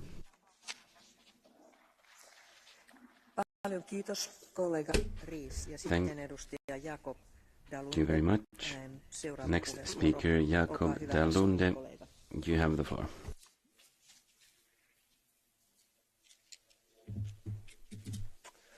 Thank you very much, Madam President. Regardless of how this current situation in Ukraine will end, we have to deal with Russian aggression and take it seriously. The fact that Russia is using the threat of violence as a diplomatic tool is completely unacceptable, regardless of to what extent they actually implement that threat. Russia is undermining international law and the European security order. Even if this threat is now aimed at Ukraine, and that's being used for leverage, it is a tool that will be used by Russia against all of Russia's enemies. Putin's always tried to split the EU. It often has the opposite effect, in fact. It brings EU countries closer together and creates unity in terms of security policy.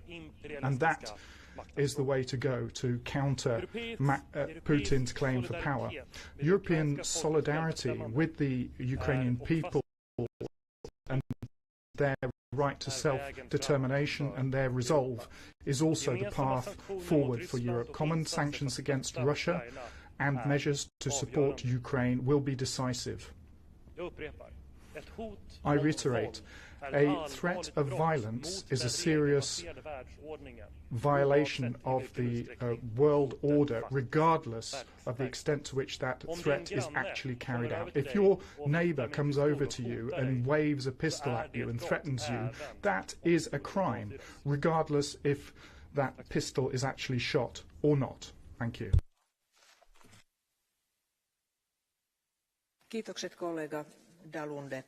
Thank you, Mr. Dalunde. I do not see Philippe de Man in the hemicycle. He is not present. Therefore, I give the floor to Angel Zambaski. Thank you, Madam Chair. Dear colleagues, allow me to quote: "No treaty with Russia is worth the paper that it's written on.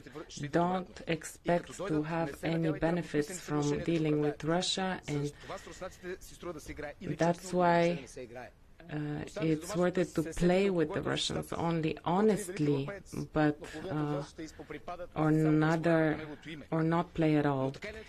I will give you a homework to find out who this quote is from. In Budapest, there was a treaty for the nuclear weapons. At that time, Ukraine was the third country, and Russia was a side to this treaty.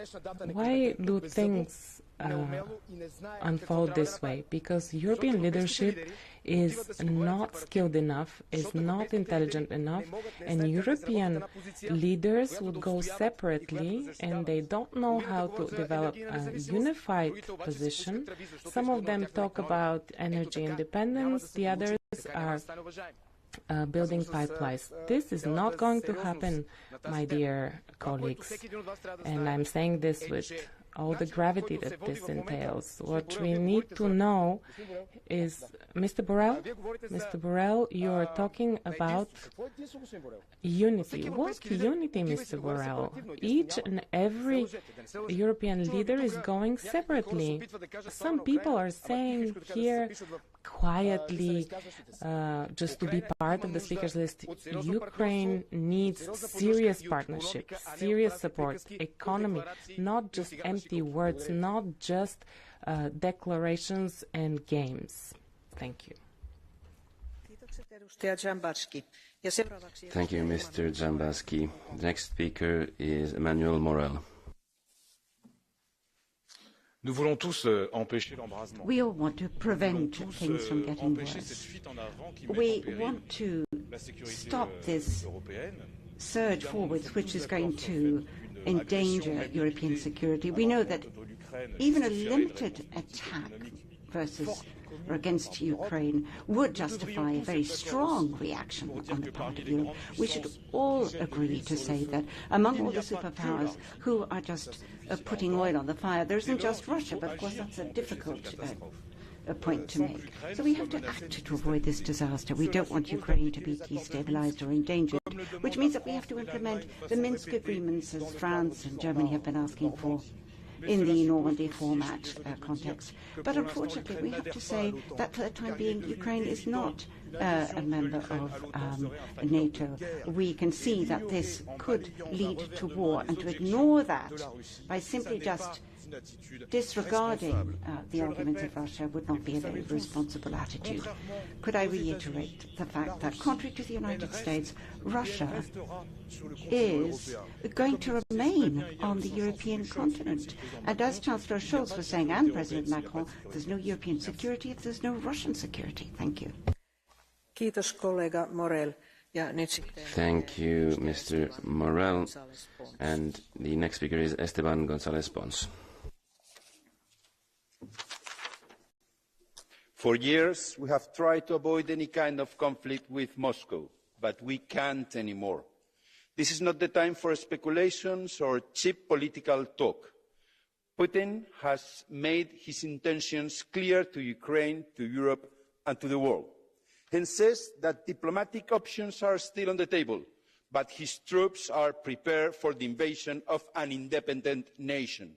Negotiating with tanks, with a gun on our heads, it's not negotiating, it is blackmailing. Make no mistake, the target is Ukraine, but we, the European Union, we are the goal.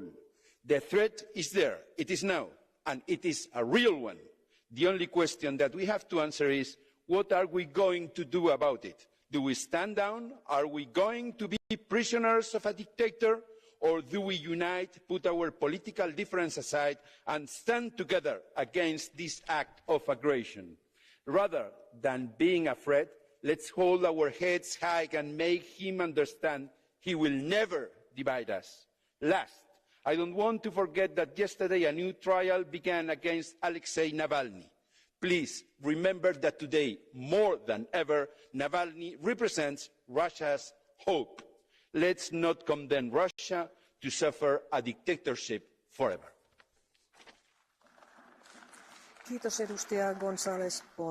Thank you, Mr. González Pons. The next speaker is Isabel Santos. Os sinais parecem anunciar desanuviamento da tensão nas fronteiras entre a Rússia e a Ucrânia, mas não podemos baixar a guarda.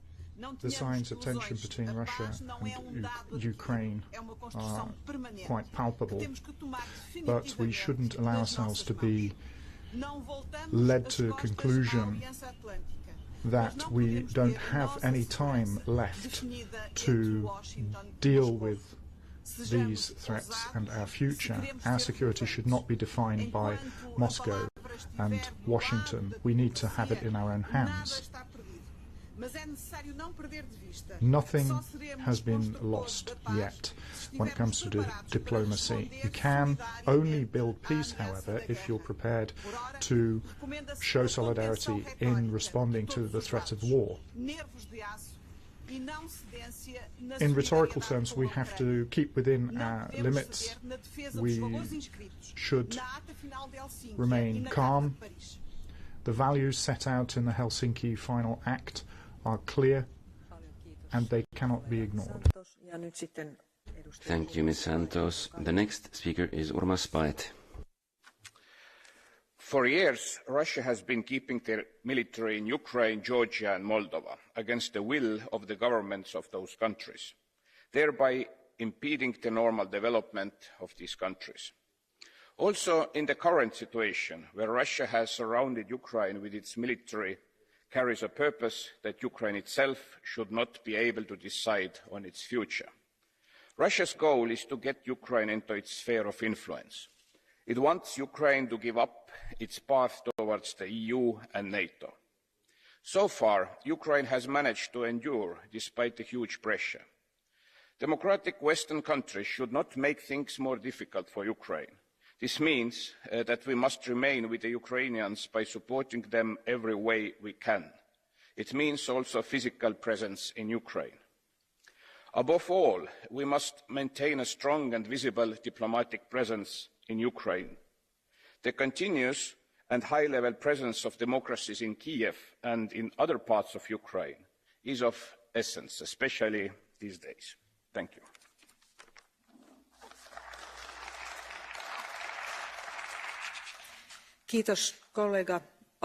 Thank you, Mr. Byte. The next speaker is Grace O'Sullivan, who's speaking from Dublin. You have the floor. Ukraine, a word ironically originating from the Slavic word for borderland. As tensions rise along its borders with Russia, activities close to Ukraine's border with Belarus are an ominous reminder we are, all of us, citizens of a world where the threat of nuclear knows no borders.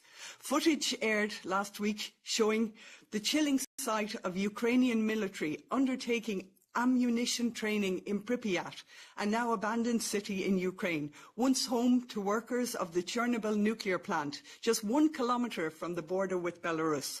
Troops crept around empty apartments, an abandoned library, a long, quiet school playground, all in sight of Chernobyl, scene of the world's worst nuclear accident, where today huge tanks store radioactive waste in the aftermath of that ongoing tragedy.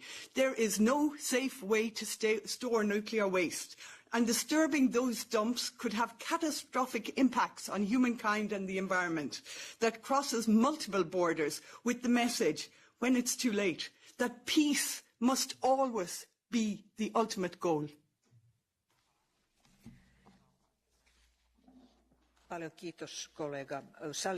Thank you, Ms. O'Sullivan. The next speaker is Zdzislaw Krasnodębski. You have the floor. Thank you. Will they enter or will they not enter? We asked the question in 1981 and 1956 in Poland. When they entered in 1920 and 1930, they murdered us and stifled freedom. This time they didn't enter. But for how long? Unfortunately, the Union has ignored the threat from Russia, irrespective of what happened in Georgia and elsewhere. The Germans, under Angela Merkel, a great European, invested in Nord Stream 2. Well, now Germany, France and the Union base its policy on the real knowledge about Russia. Thank you very much, Mr. Krasnodębski. And the next speaker is Paulo Rangel. Vice-Presidente Borrell, Vice President Sines, caros colegas, é de registar que os grupos e os deputados que sempre mais defendem aqui it should be pointed out that the groups which really defend the self-determination and the sovereignty of states are those who are the ones which should be defending Ukraine at the moment. But just look at the situation in Donbass, look at Crimea. There's also a tension in Transnistria, in Georgia. The European Union and NATO cannot fail, nor can the United States, nor Canada. We cannot forget about the population. The population should be free of corruption. It should be a country which should be able to enjoy a market economy. Russia must understand that it cannot impose or dispose of the will of a sovereign and free people such as the Ukrainians. So it is fundamental that NATO, from Vilnius to Vancouver, from Tallinn to San Francisco, we should all defend the freedom of peoples and European people in particular. Stronger people do what they want, and the weaker have to submit. But Ukraine and Europe are not weak, and we are strong because we're united against dictators. Slava Ukraina. Thank you, Mr. Rangel. The next speaker is Rafael Glucksmann. Colleagues, the end of 2013, a philosophy student was one of the first to go down to the streets with a European flag in her hands to launch the revolution. She was 25 years old, Andrea. I saw her in 2014 with trying to face off the bullets of snipers, wanting to be free, aspiring to join the family of European democracies. This is the only crime that Elina Drandi committed, and the only crime of the Ukrainian people. This is why Crimea was annexed and the Donbass occupied. This is why 130,000 Russian soldiers are currently amassed on the borders and threatening to turn our continent to war, because a European nation wants to live freely in Europe. We often fight among ourselves, among democracies, but look at the Ukrainian youth and look at the understanding, the value of this union that we are gradually trying to build. Today, it is in Kiev that you can best understand what it means to be European. Thank you, Mr. Glucksmann. The next speaker is Vice President Michal Šimečka.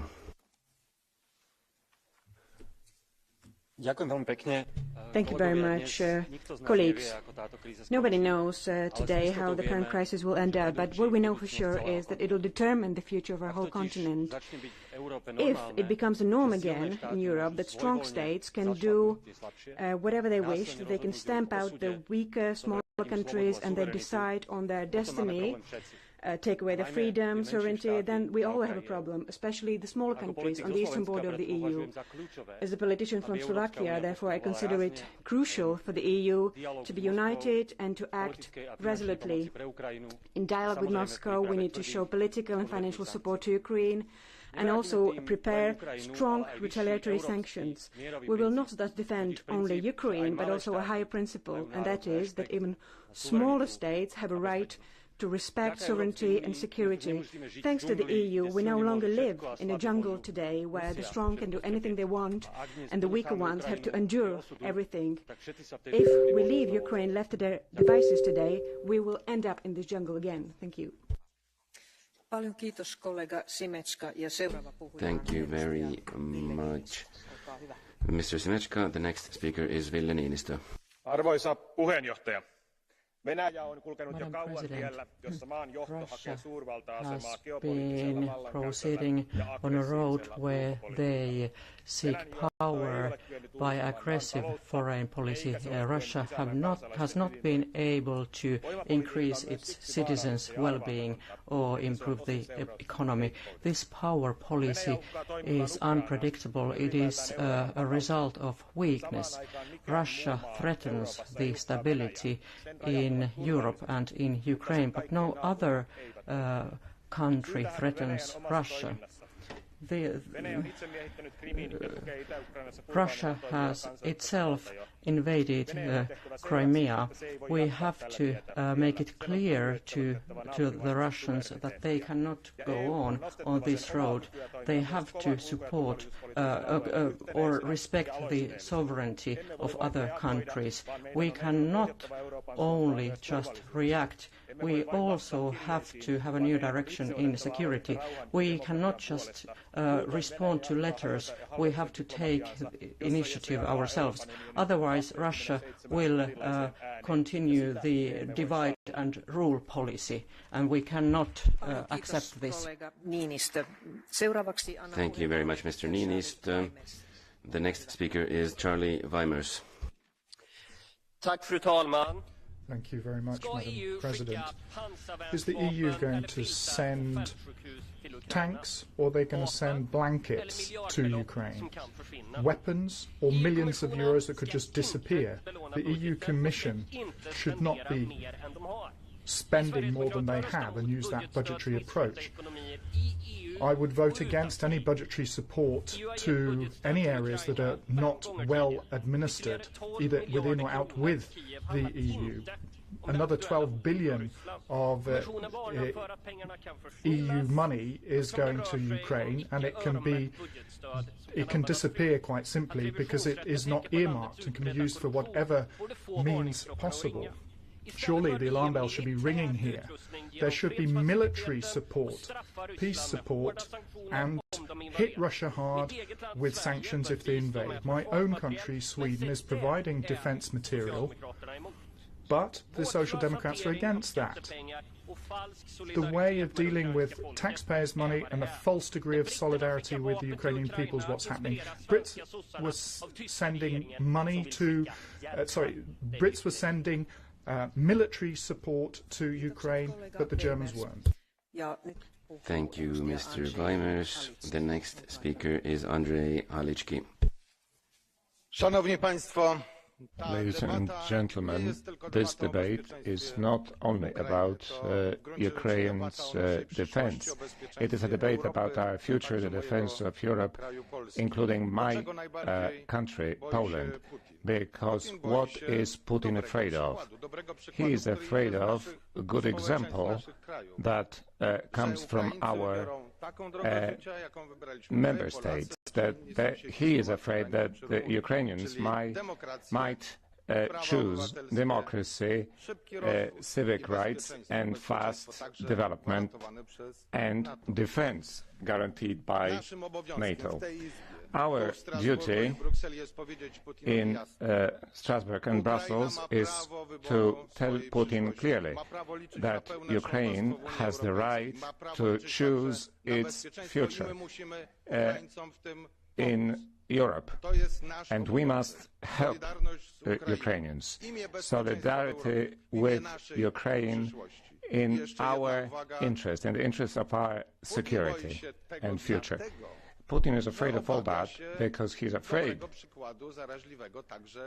that this a good example might undermine his position in Russia. Democratic forces in Russia are growing in strength. Therefore, we need to remember about the Democrats in Russia. Free Alexei Navalny. It's our duty.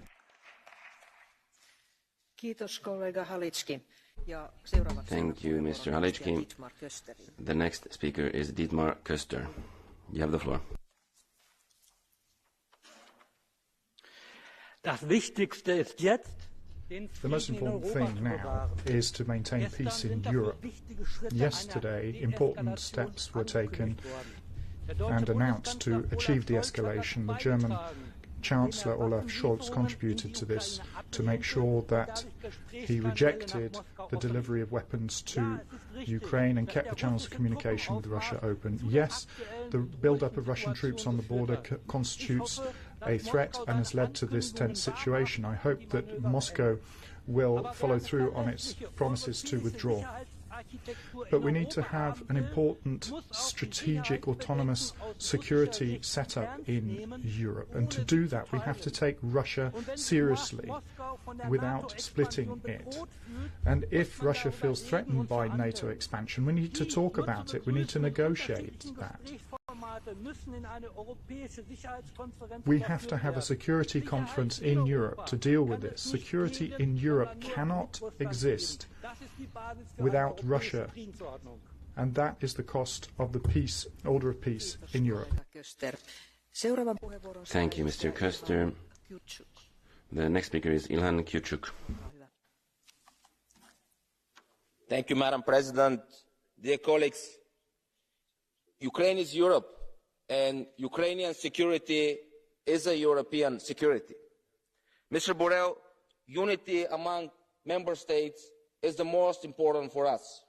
But we cannot have unity if we have Orban going and negotiating along with Putin. Common action within NATO and full support to Ukrainians' independence, territorial integrity, and strategic choices of the country should be supported by us. This is the only way to answer to the unprecedented military aggression that country is facing recently by the Russian Federation. At the same time, we need to continue providing political support, economic help and assistance to Ukraine, including in defense and security-related areas, and to develop a long-term strategy. This requires Europe to formulate a geopolitical answer, because this crisis also is a lesson for us, and it could dramatically change the way Europeans think about their own security.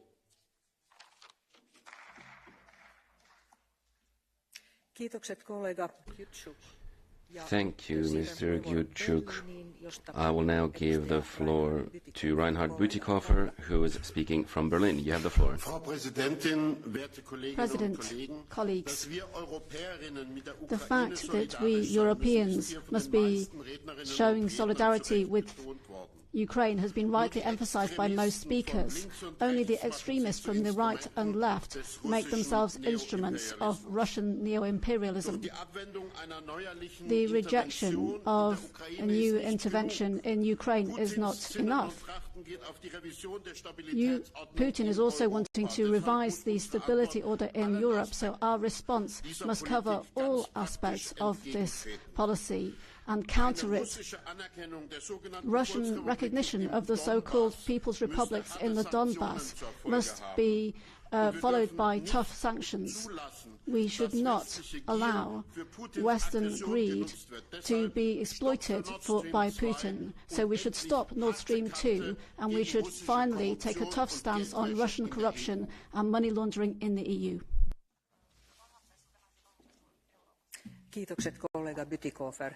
Thank you, colleague Bütikofer. The next speaker is Riho Terras. Madam Vice President, colleagues, there is no need to remind you the severity of the ongoing crisis. Putin's Russia is working according to the plan, a strategic plan that has no less a goal than challenging the West and changing Europe's security architecture. Building up military presence and tighten the noose around Ukraine day by day is not just a military drill. It is Russia getting ready to attack one of its neighbours. The war in Ukraine has been ongoing already for 8 years. The strategic end state Putin has in mind has not been delivered yet. Ukraine has not collapsed, and there is no puppet regime in Kiev to follow the master's orders. Putin's attempt to correct this mistake he made can take place any moment. Don't let yourself be deceived by the dislocation of troops. Moving units back and forth is what you do when you prepare for attack. Russia is not de-escalating. They are escalating by adding pressure with cyber attacks. The West should not leave Ukraine. Diplomats and media should stay in place. Politicians should visit Ukraine daily. This is what Ukraine needs now, in addition to material support from the friends and partners. And last but not least, the EU must reaffirm strongly and openly that Ukraine has the perspective to join the Union one day. Slava Ukraini!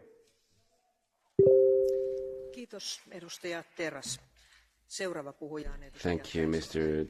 Teras. The next speaker is Thijs Ruiten.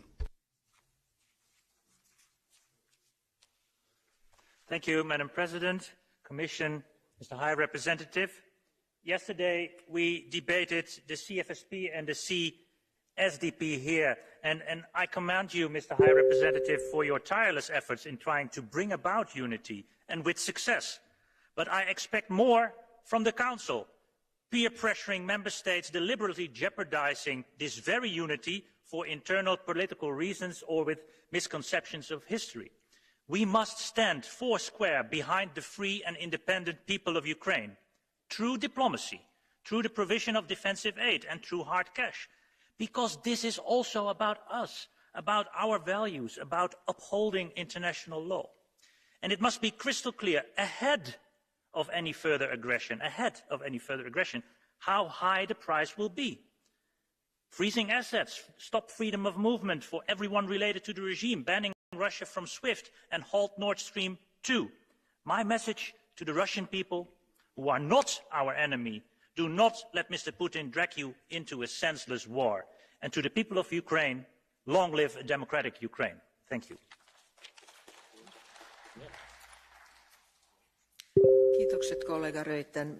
Thank you, colleague Ruiten. The next speaker is Dragoș Tudorache. You have the floor. Dear colleagues, I would like to join those of us who supported us showing solidarity to Ukraine and its people against Putin. But Putin has always been there. He has already been testing for years our capacity to intervene. It has done that for years. It has shown support for dictators like Bashar al-Assad. What are we ready to do? I think that it's high time we actually had a common security policy. We already accepted a qualified majority in the decision-making process. I believe that we should decouple ourselves for our strategic dependencies that can be used against us: energy, natural resources, strategic and advanced technologies, especially when our dependencies are on undemocratic states. We should have concrete resources and concrete engagement in the region of the Black Sea, which is a strategic region for us when it comes to energy and security. Thank you. Thank you, colleague Tudorache. The next speaker is Munir Saturi.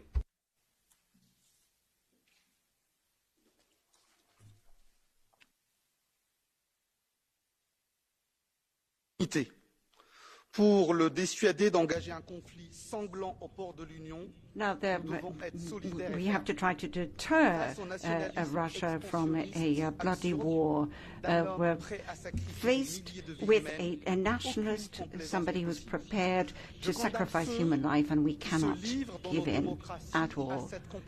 Now, I condemn those who are complacent and who turn a blind eye to the violation on the part of Russia of human rights. This is such an important moment for Ukraine and the Ukrainians, but it's also important for the security of the European Union, and I expect member states to be exemplary in their consistence. They must all be in favor of sanctions. They must say out loud that operations such as Nord Stream 2 will be suspended immediately if Russia takes to weapons. A stronger and more united Europe is the answer to this crisis. The expansion of NATO, which is too polarizing, is not able to solve this crisis. Thank you. Thank you, colleague Saturi. The next speaker is Antonio Lopez Isturiz White, who is speaking from Madrid. Thank you, President, and welcome to Vice President Schinas. We should be clear that this is a fight for the survival of our way of life, our democracy. That's what is at stake. Putin's objective, like the objective of many other dictators and apprentice dictatorships, is not to have democracy extend to their country. For that, they use all possible weapons. Threats to Ukrainian territory are not just a warning. Based on an alliance of security, which we are, and our commitments to NATO, above everything we should defend our democratic values, not just in Ukraine, but also in Belarus, in Venezuela, and in Russia itself, supporting those who fight for democracy, such as Alexei Navalny. My friends on the left say that they know very well that Putin's Russia is not the Soviet system people long for, Maduro is not a socialist, and the Chinese Communist Party is not communist. These are corrupt regimes full of oligarchs who defend their economic interests, and they are impermeable to democracy. Under this initial premise, the European Union should live up to the circumstances and respond firmly to what is happening in Ukraine. We should practice the values we talk about so much. We should forget about the hope of global... If we forget about this hope for democracy, there was a hope in the 90s. Now we're into a new Cold War. Democracy is turning into autocracies. We cannot drop our guard, and especially we must focus on the economy, which is our most powerful tool. We must have clear sanctions prepared and directed to deal with this kind of threat to our democratic system. Thank you.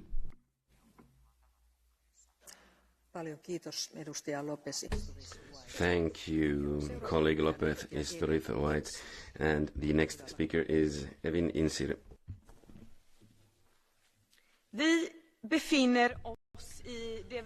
We are in the worst security situation that we've seen for several decades. Russian troops, tanks and missiles have encircled Ukraine, and that country needs our help.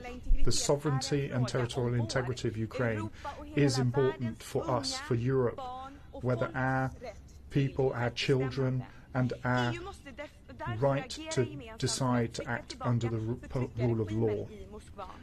We have to make sure that we are not allowing Russia to dictate, because the threats to Ukraine are threats to the whole of Europe and the rest of the world. To have sustainable peace and security, we have to make sure that all parts of the population are brought on board. My question to the High Representative and Vice President then is, how do we ensure that we live up to our commitments to include young people and women in the peace processes pursuant to 1325 and other UN Security Council regulation, because all I've seen to date is men, men and more men.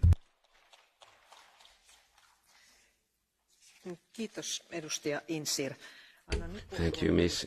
Insir. The next speaker is José Ramón Bauza Diaz. You have the floor. Thank you, President. We still don't know for sure what will happen in Ukraine over the coming hours, but one thing is clear, and that is that Europeans have now been thinking for 30 years that war in Europe was impossible, and we've woken up from that. Unfortunately, the possibility is very real. And it's not just Ukraine and NATO that is at stake, it's also about the EU and the values that we represent, principles that are also shared by our partners in Ukraine and our North American allies. Along those lines, these values that Putin counters, that he has declared war on for many years, also have enemies within the EU itself. Yesterday, the communist members in Podemos, who are part of the Spanish government, decided to vote against the economic support that Europe wants to give to Ukraine. Communism is still being supported by some parties in Spain, but then bringing totalitarianism to Europe, that is complicity with Putin at a time when democracy really needs support. And finally, let me also say to Mr. Borrell that for people like Putin, you have to face up to them. I think this is what you will want to do, and you'll always have us standing by you. Thank you.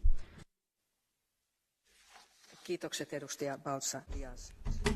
you, Mr. Bauza Diaz. The next speaker is Tatiana Zdanoka.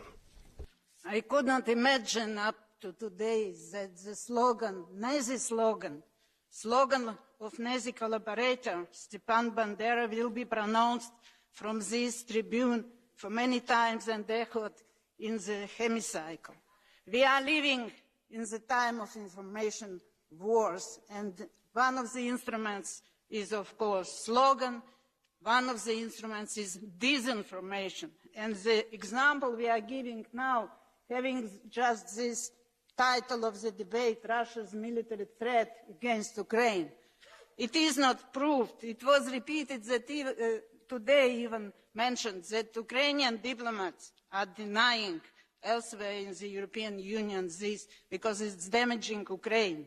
I will speak about facts, facts registered by the United Nations, OSCE, other bodies. These are children killed in Donbass. During these 8 years, 152 children were killed and 146 injured.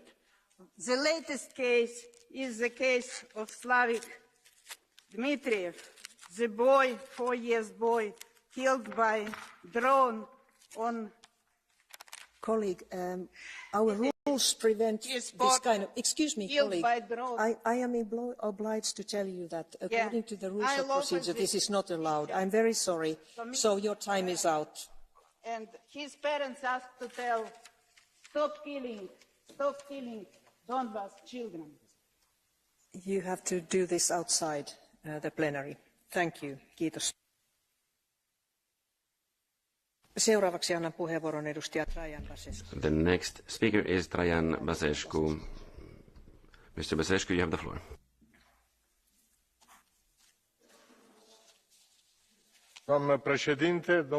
Madam Chair, High Representative, Commissioner, Kremlin wants to negotiate with NATO and the US to put in place a new security architecture by establishing the USSR zones, areas of influence, shows that Russia negates the right to sovereignty of independent states to decide on their own alliances and their own security.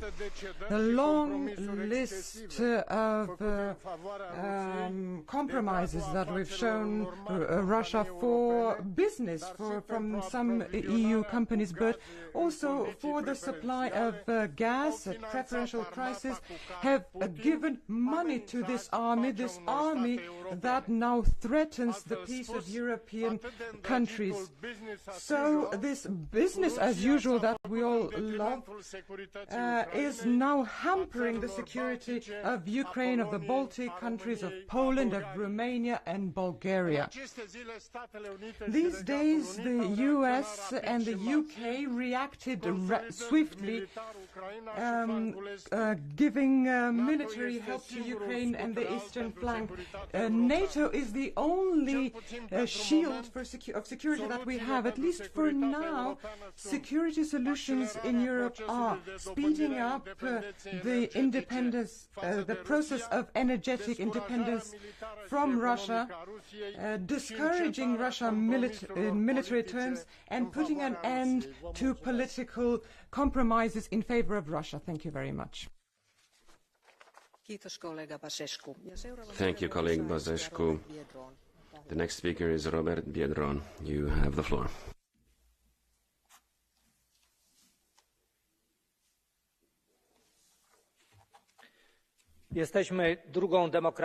We are the second largest democracy in the world. It is a great responsibility to support democracy across the world as well as peace across the world. It is yet another debate that shows that peace cannot be guaranteed. It is another lesson that we could have prepared better. It is another crisis provoked by Russia because Russia wants Ukraine and Belarus, and those two countries want freedom. and therefore we need to provide tangible support. And we need to have a conference on the future of Belarus. We need support for Ukraine, and we in particular need a plan for both Belarus and Ukraine. We also have to do away with unanimity in foreign policy. We have 27 ministers of foreign affairs. Long live free and democratic Ukraine. Thank you, Mr. Biedron. Next speaker is Vice President Dita Charantsova. You have the floor. Thank you, Madam President. Ukraine is an independent and sovereign state, a free European nation that should decide its future itself. So our message today to our friends in Ukraine is that Europe is ready to help. From arms to funds, it must be clear who are the true friends of a free Ukraine, and that the Europeans' doors are open. I still hope in a diplomatic solution. However, if Russia acts, we as Europe must be ready to respond. These sanctions must hit hard, not only the economic ones, but also the oligarchs and corrupt officials in Russia. But more than anything, we must show our solidarity with Ukraine. Ukraine needs strong allies in these difficult times. Slava Ukraini!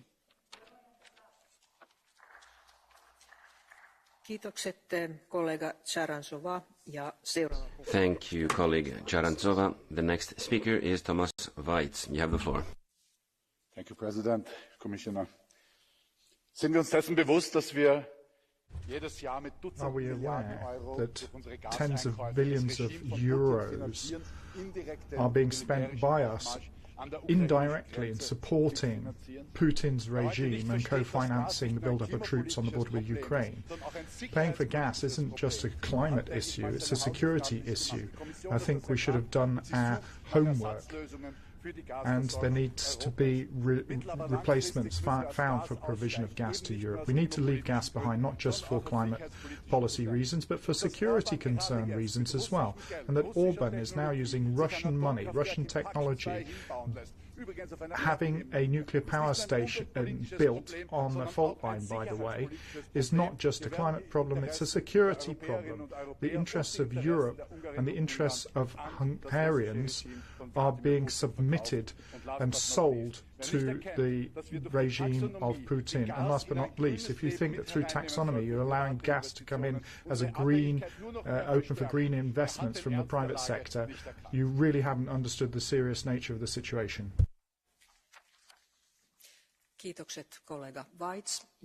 Thank you, colleague Weitz. The next speaker is Christoph Hansen. You have the floor. Thank you, Madam President. Dear Executive Vice President, the situation on the EU's eastern borders, especially at the Ukrainian border, is far from being resolved. Let's not get fooled by the Potemkin retreat of his troops that Putin is or is not staging while we are speaking.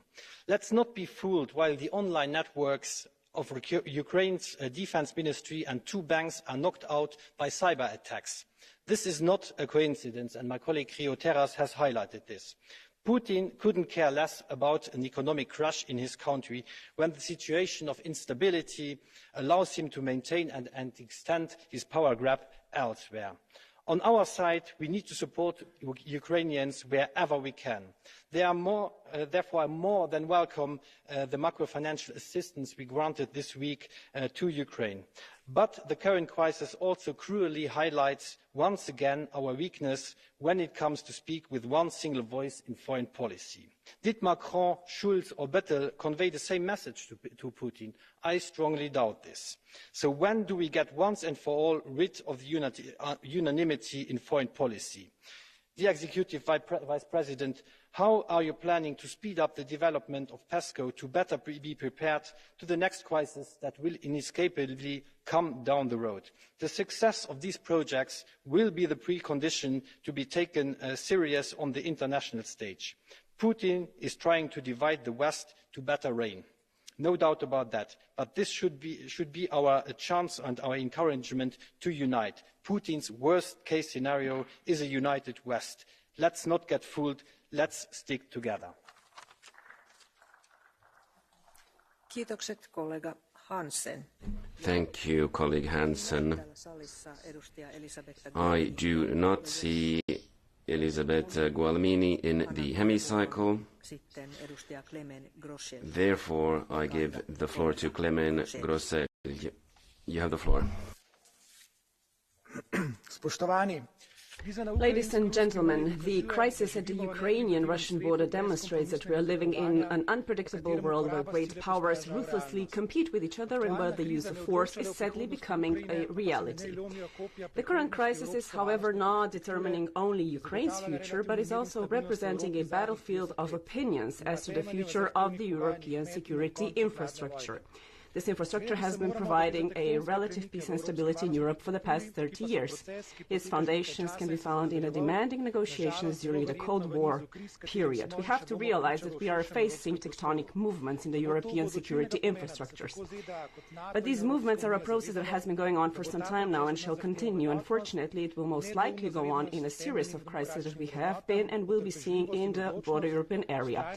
It will be of decisive importance for the US, NATO and the EU to realize that this process requires us to be united and unequivocally committed to the fundamental democratic values. We will have to be patient, decisive, tenacious and very wise.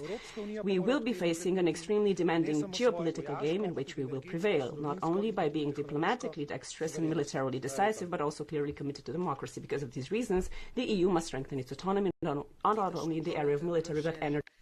Thank you, colleague Groselli. The next speaker is Massimiliano Salini. You have the floor.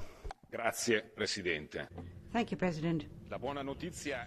Now, the good news is that there is a partial withdrawal of the Russian armed forces from the Ukrainian border. But this news was preceded, indeed, by a statement by President Zelensky and the German Chancellor, Mr. Scholz, prior to that. And those statements are not very reassuring because Zelensky basically says that Ukrainian membership of NATO is only a dream, and Chancellor Scholz says that Ukrainian entry into NATO is not on the political agenda. Now, we can't consider this to be a victory. We can't lower our guard. We can't say that or declare that we're satisfied. All the letters sent by Russia to NATO countries, and we replied with a single reply as the EU, is excellent news.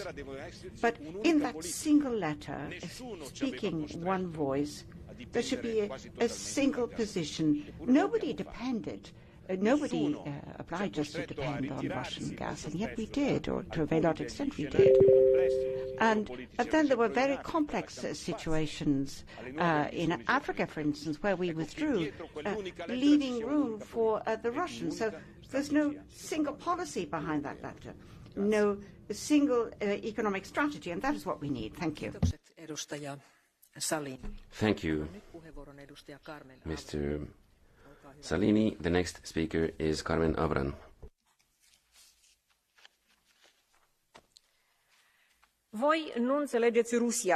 You do not understand Russia. The officials in Moscow accuse us, and they're right. How can we, with our values, understand a dictatorship with imperialistic nostalgias?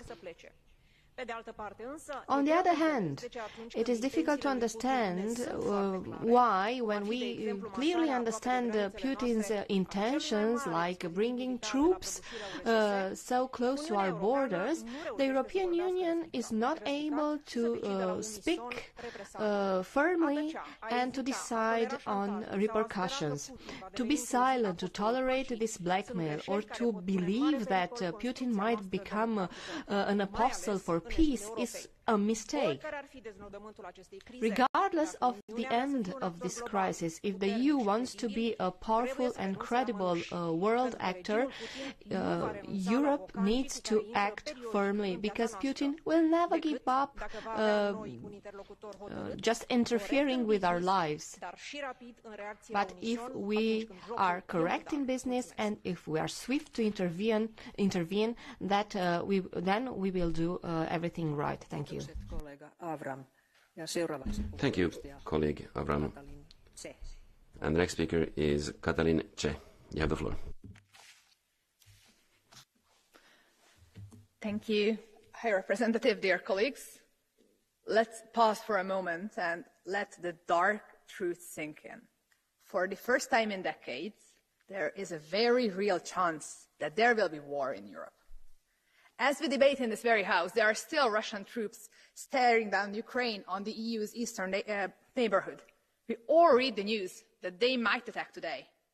Many of us in this chamber come from countries bordering Ukraine. This is real. This would be our war. We might not be fighting it, but we will feel the consequences. And we should feel responsible for preventing it. And yes, we are in the 24th hour, but Europe still has not exhausted all of its opportunities. We need to leave no doubt that a war will have severe repercussions. And this must include suspending the Nord Stream 2 project or closing down Europe's financial system for Russian state-sponsored actors. And in the longer term, we need to rethink our ties with Russia. If Putin is capable of holding a continent on high alert for months, Europe must have the tools to do the same. This is an existential question. Before achieving this, all the Commission's talks about a geopolitical commission remains unfortunately empty.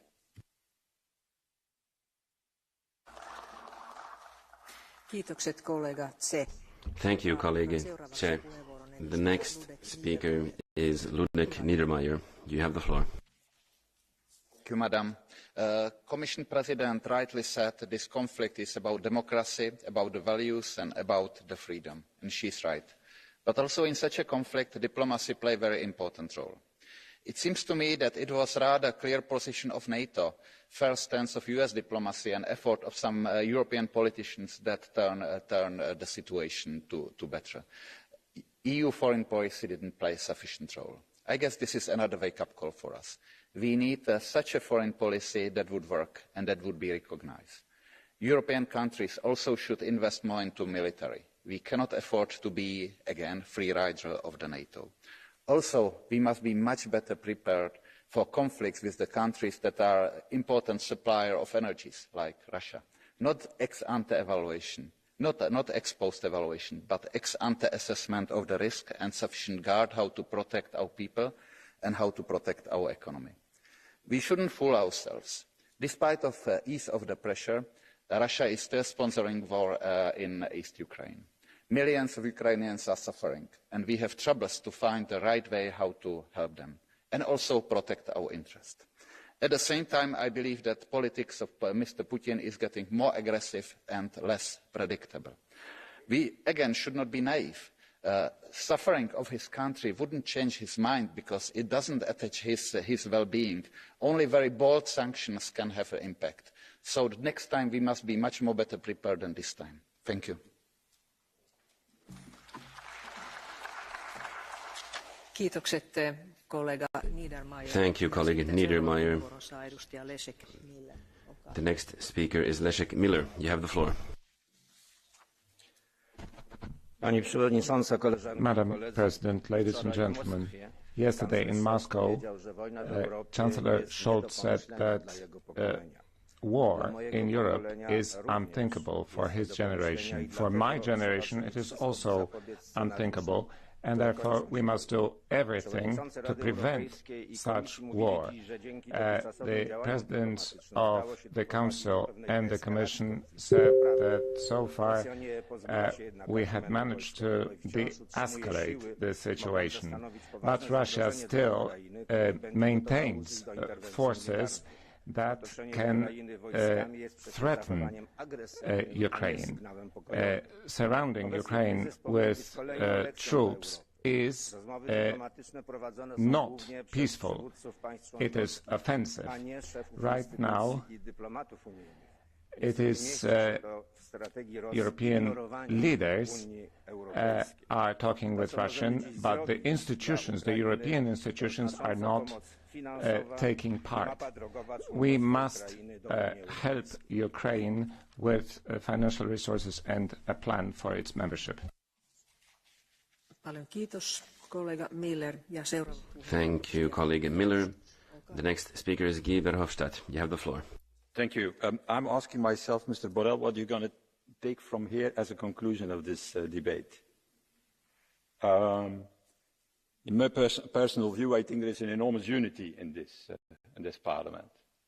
Besides some people of the extreme left who are still thinking that the Soviet Union exists, and besides a part of the extreme right financed by Putin, I think all the rest has a huge unity. And I think that the conclusion of this debate, if I can give an advice or a suggestion, is that we need a more robust strategy of the European Union. It's true, you did your job, and maybe more than is possible with 27 ministers of foreign affairs, but the conclusion of this debate is we need a more robust stance. I was on the 20th of February on Maidan 2014, when in the morning 49 people were killed by snipers. And I've seen in the eyes of these people how they belong, in fact, to Europe, or want to be in the European Union. Their future is there, not with Putin, even for those people who speak Russian in Ukraine. They don't want that Putin comes in. So I think we have to be more robust. We need to do more. First of all, maybe use the European peace facility to do a common transfer of defensive weapons to them. We could do that. We have the instrument to do that. And finally, and then I stop, Ms. Hautala, because I know that you have a strong instrument with you, your hammer. That is that we need also a pro-Russian agenda. Because Putin is not Russia. And there is an opposition with Navalny who needs our full support. Because in the end, there will only be stability and security in Europe if there is a democratic Russia at our borders.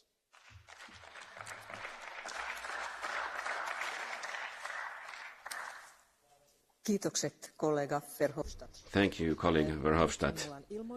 Now I have to make a declaration. We will now move on to the first voting session of today. We will vote on the files as indicated on the agenda. The voting session will open from 12:30 to 1:45 p.m. The voting method will be the same as during the previous voting session. All votes will be held by roll call. I declare the voting session open. You have until 1:45 p.m. to vote. The results of the votes will be announced at 7 p.m. and the discussion will now continue. I now give the floor to Francisco José Milán Mon. You have the floor. Thank you, President. Firstly, I would like to send a message of condolences and solidarity to the families of the many fishermen who have been affected by the tragic accident yesterday in the Galician vessel. Ladies and gentlemen, for weeks now in Europe, we've been facing a very serious, unprecedented situation in the face of the accumulation of Russian troops at the Ukraine border. The European Union must maintain its posture of respecting sovereignty and the territorial integrity of the country. The Kremlin is following a policy based on zones of influence, ignoring the basic principles of international law and the agreements we've reached. Putin does not share our values and principles, an international order based on standards, multilateralism and the rule of law. The situation of threat and bribery is unacceptable, but we need to continue to pursue diplomacy without making concessions on key points. Recently, it seems that there is a partial withdrawal starting of Russian troops and some movement with dialogue, but it's early for optimism. We must maintain a united front in the face of the challenge from Putin. The European Union, including France and Germany, must coordinate its response with the US and NATO to ensure that we maintain peace, respecting basic standards of international law and the European peace security. Thank you.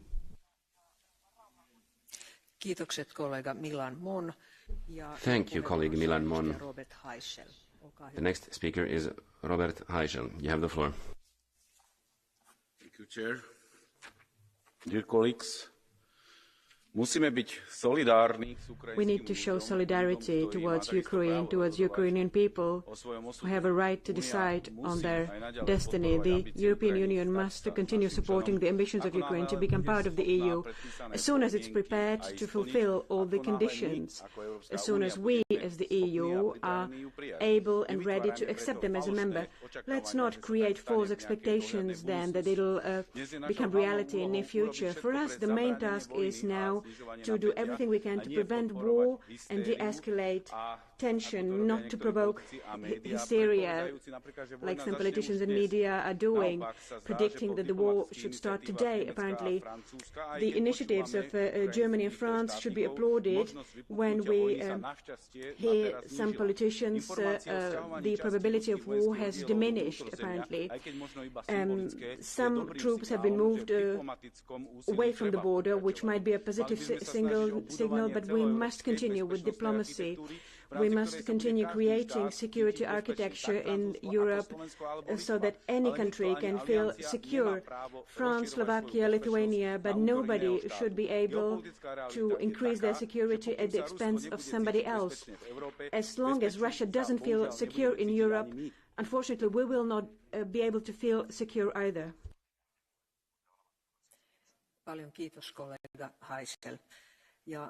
Many thanks, colleague Heischel. The next speaker is Zhelyana Zovko. You have the floor. High Representative, it was only yesterday that we had a debate on our common security and defence policy. This morning we are talking about a prime example of a threat to European security. The military tensions at our eastern borders show once again the need to develop a strong European strategic sovereignty. We need to increase our common capacity. We need to develop a decisive and assertive foreign policy. I express my solidarity with the people of Ukraine that live in uncertainty and prepare for the worst. Over the last weeks, EU member states have shown unity and close cooperation with our transatlantic and NATO partners. It is through this joint stance and continued search for a diplomatic way to the escalation that we have managed to keep the peace. We must remain vigilant and we must remain united. Thank you. Thank you, colleague Zovko. The next speaker is Brando Benifei. You have the floor. Thank you, President. A few years ago, on one of those rare occasions where this incredible animal, politics, there was Senator Matteo Salvini, who was a member of parliament at the time, and he came into this house with Putin on a T-shirt, who had been allegedly attacked by stupid Europhiles. I wonder whether he would consider the head of his party, Marco Zanni, to be one of those. He explained that Putin's regime is such that the Ukrainians have to be defended at all costs. Do you think that people don't have any memory? Do you think that they've forgotten about the Metropole Hotel and all the investigations about Russian funds to the League. What we really need is a firm stance against Russian attacks. We need a new European attitude which involves everybody. This is the future for Europe if we want to keep our place in history. Thank you.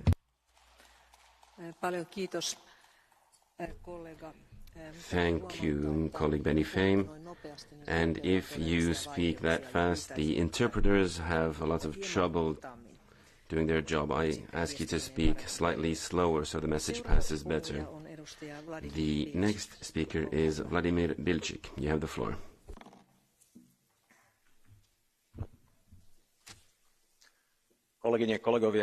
Colleagues, today we have to be united vis-à-vis the Russian aggression. Political institutions have to express their support for Ukraine. What are the steps that we can take?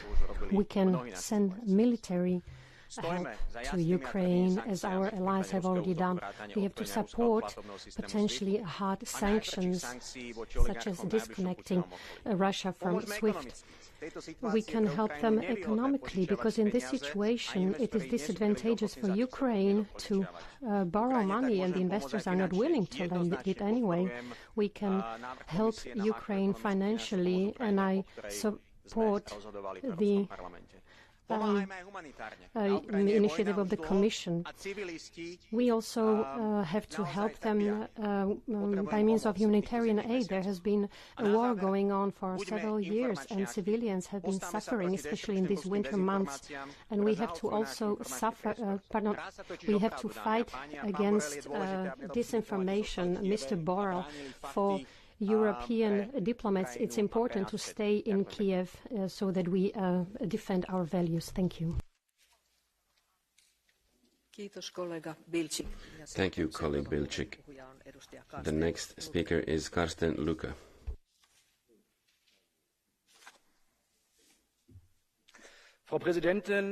President, colleagues, we still have a complex situation, and in the midst of that, I stand behind European solidarity with Ukraine. We must continue to keep it as our utmost priority that we reduce the risk of war in Europe in the short and medium term, and it's only possible to do that through diplomatic means. But what do the citizens of this continent want in the long term? They want peace, a lasting, comprehensive peace on the continent, and above all, a peace order which is appropriate for the 21st century. Over recent days and weeks, I've heard a lot about red lines and maximalist demands, but at the end of the day, Olaf Scholz said yesterday that we all need to take a step backwards, and I think everybody has to move. And I think one of the advantages of a crisis is that it can give us an opportunity to focus, and perhaps now we have a window of opportunity to make a decisive, courageous step in that direction. And if we have gone 30 years backwards in our relations, now is the time that we should look forward to the next 30 years of our relationship. Thank you.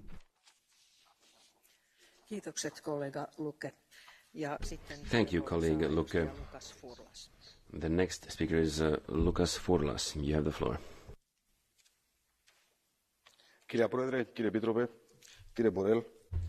Madam President, Commissioner, Mr. Borrell, it's important that we speak with one voice in Europe, and you said that before, Mr. Borrell, but that doesn't always happen.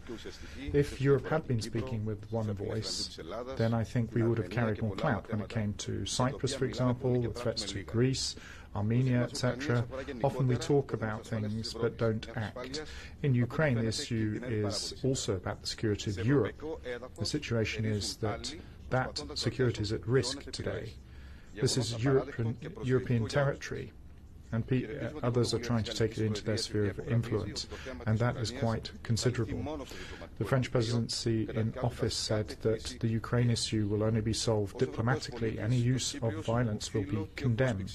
As a European citizen, as a Cypriot, of course, we need to keep to public international law, and that should be the case in Ukraine as well. Thank you, colleague Fourlas. The next speaker is Ilan de Basso. You have the floor.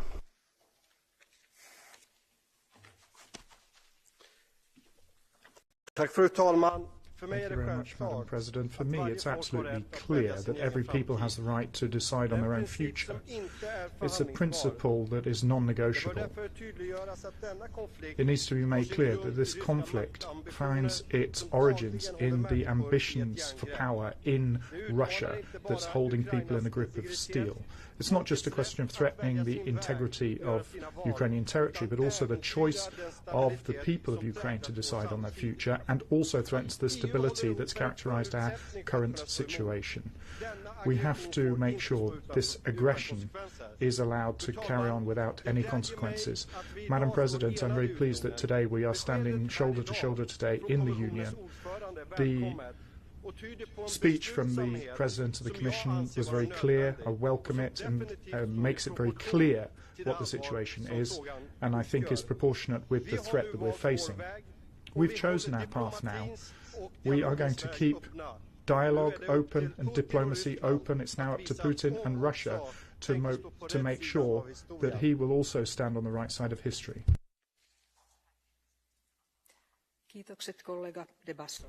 Thank you, colleague De Basso. The next speaker is Sean Kelly. You have the floor. We stand over another potential deadly crisis orchestrated by Vladimir Putin. But whether an invasion happens or not, he has threatened war and backed up that threat with the deployment of 150,000 troops close to Ukraine and in a neighbouring country, Belarus. The military build-up around Ukraine has not been seen since the Cold War.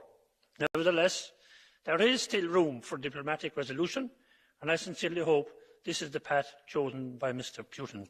However, this is a keen reminder that Russia cannot be a trusted partner for the EU, and this should include how we get our energy. President von der Leyen is right. It is in Europe's strategic interest to diversify our gas sources to reduce our dependence on Russia.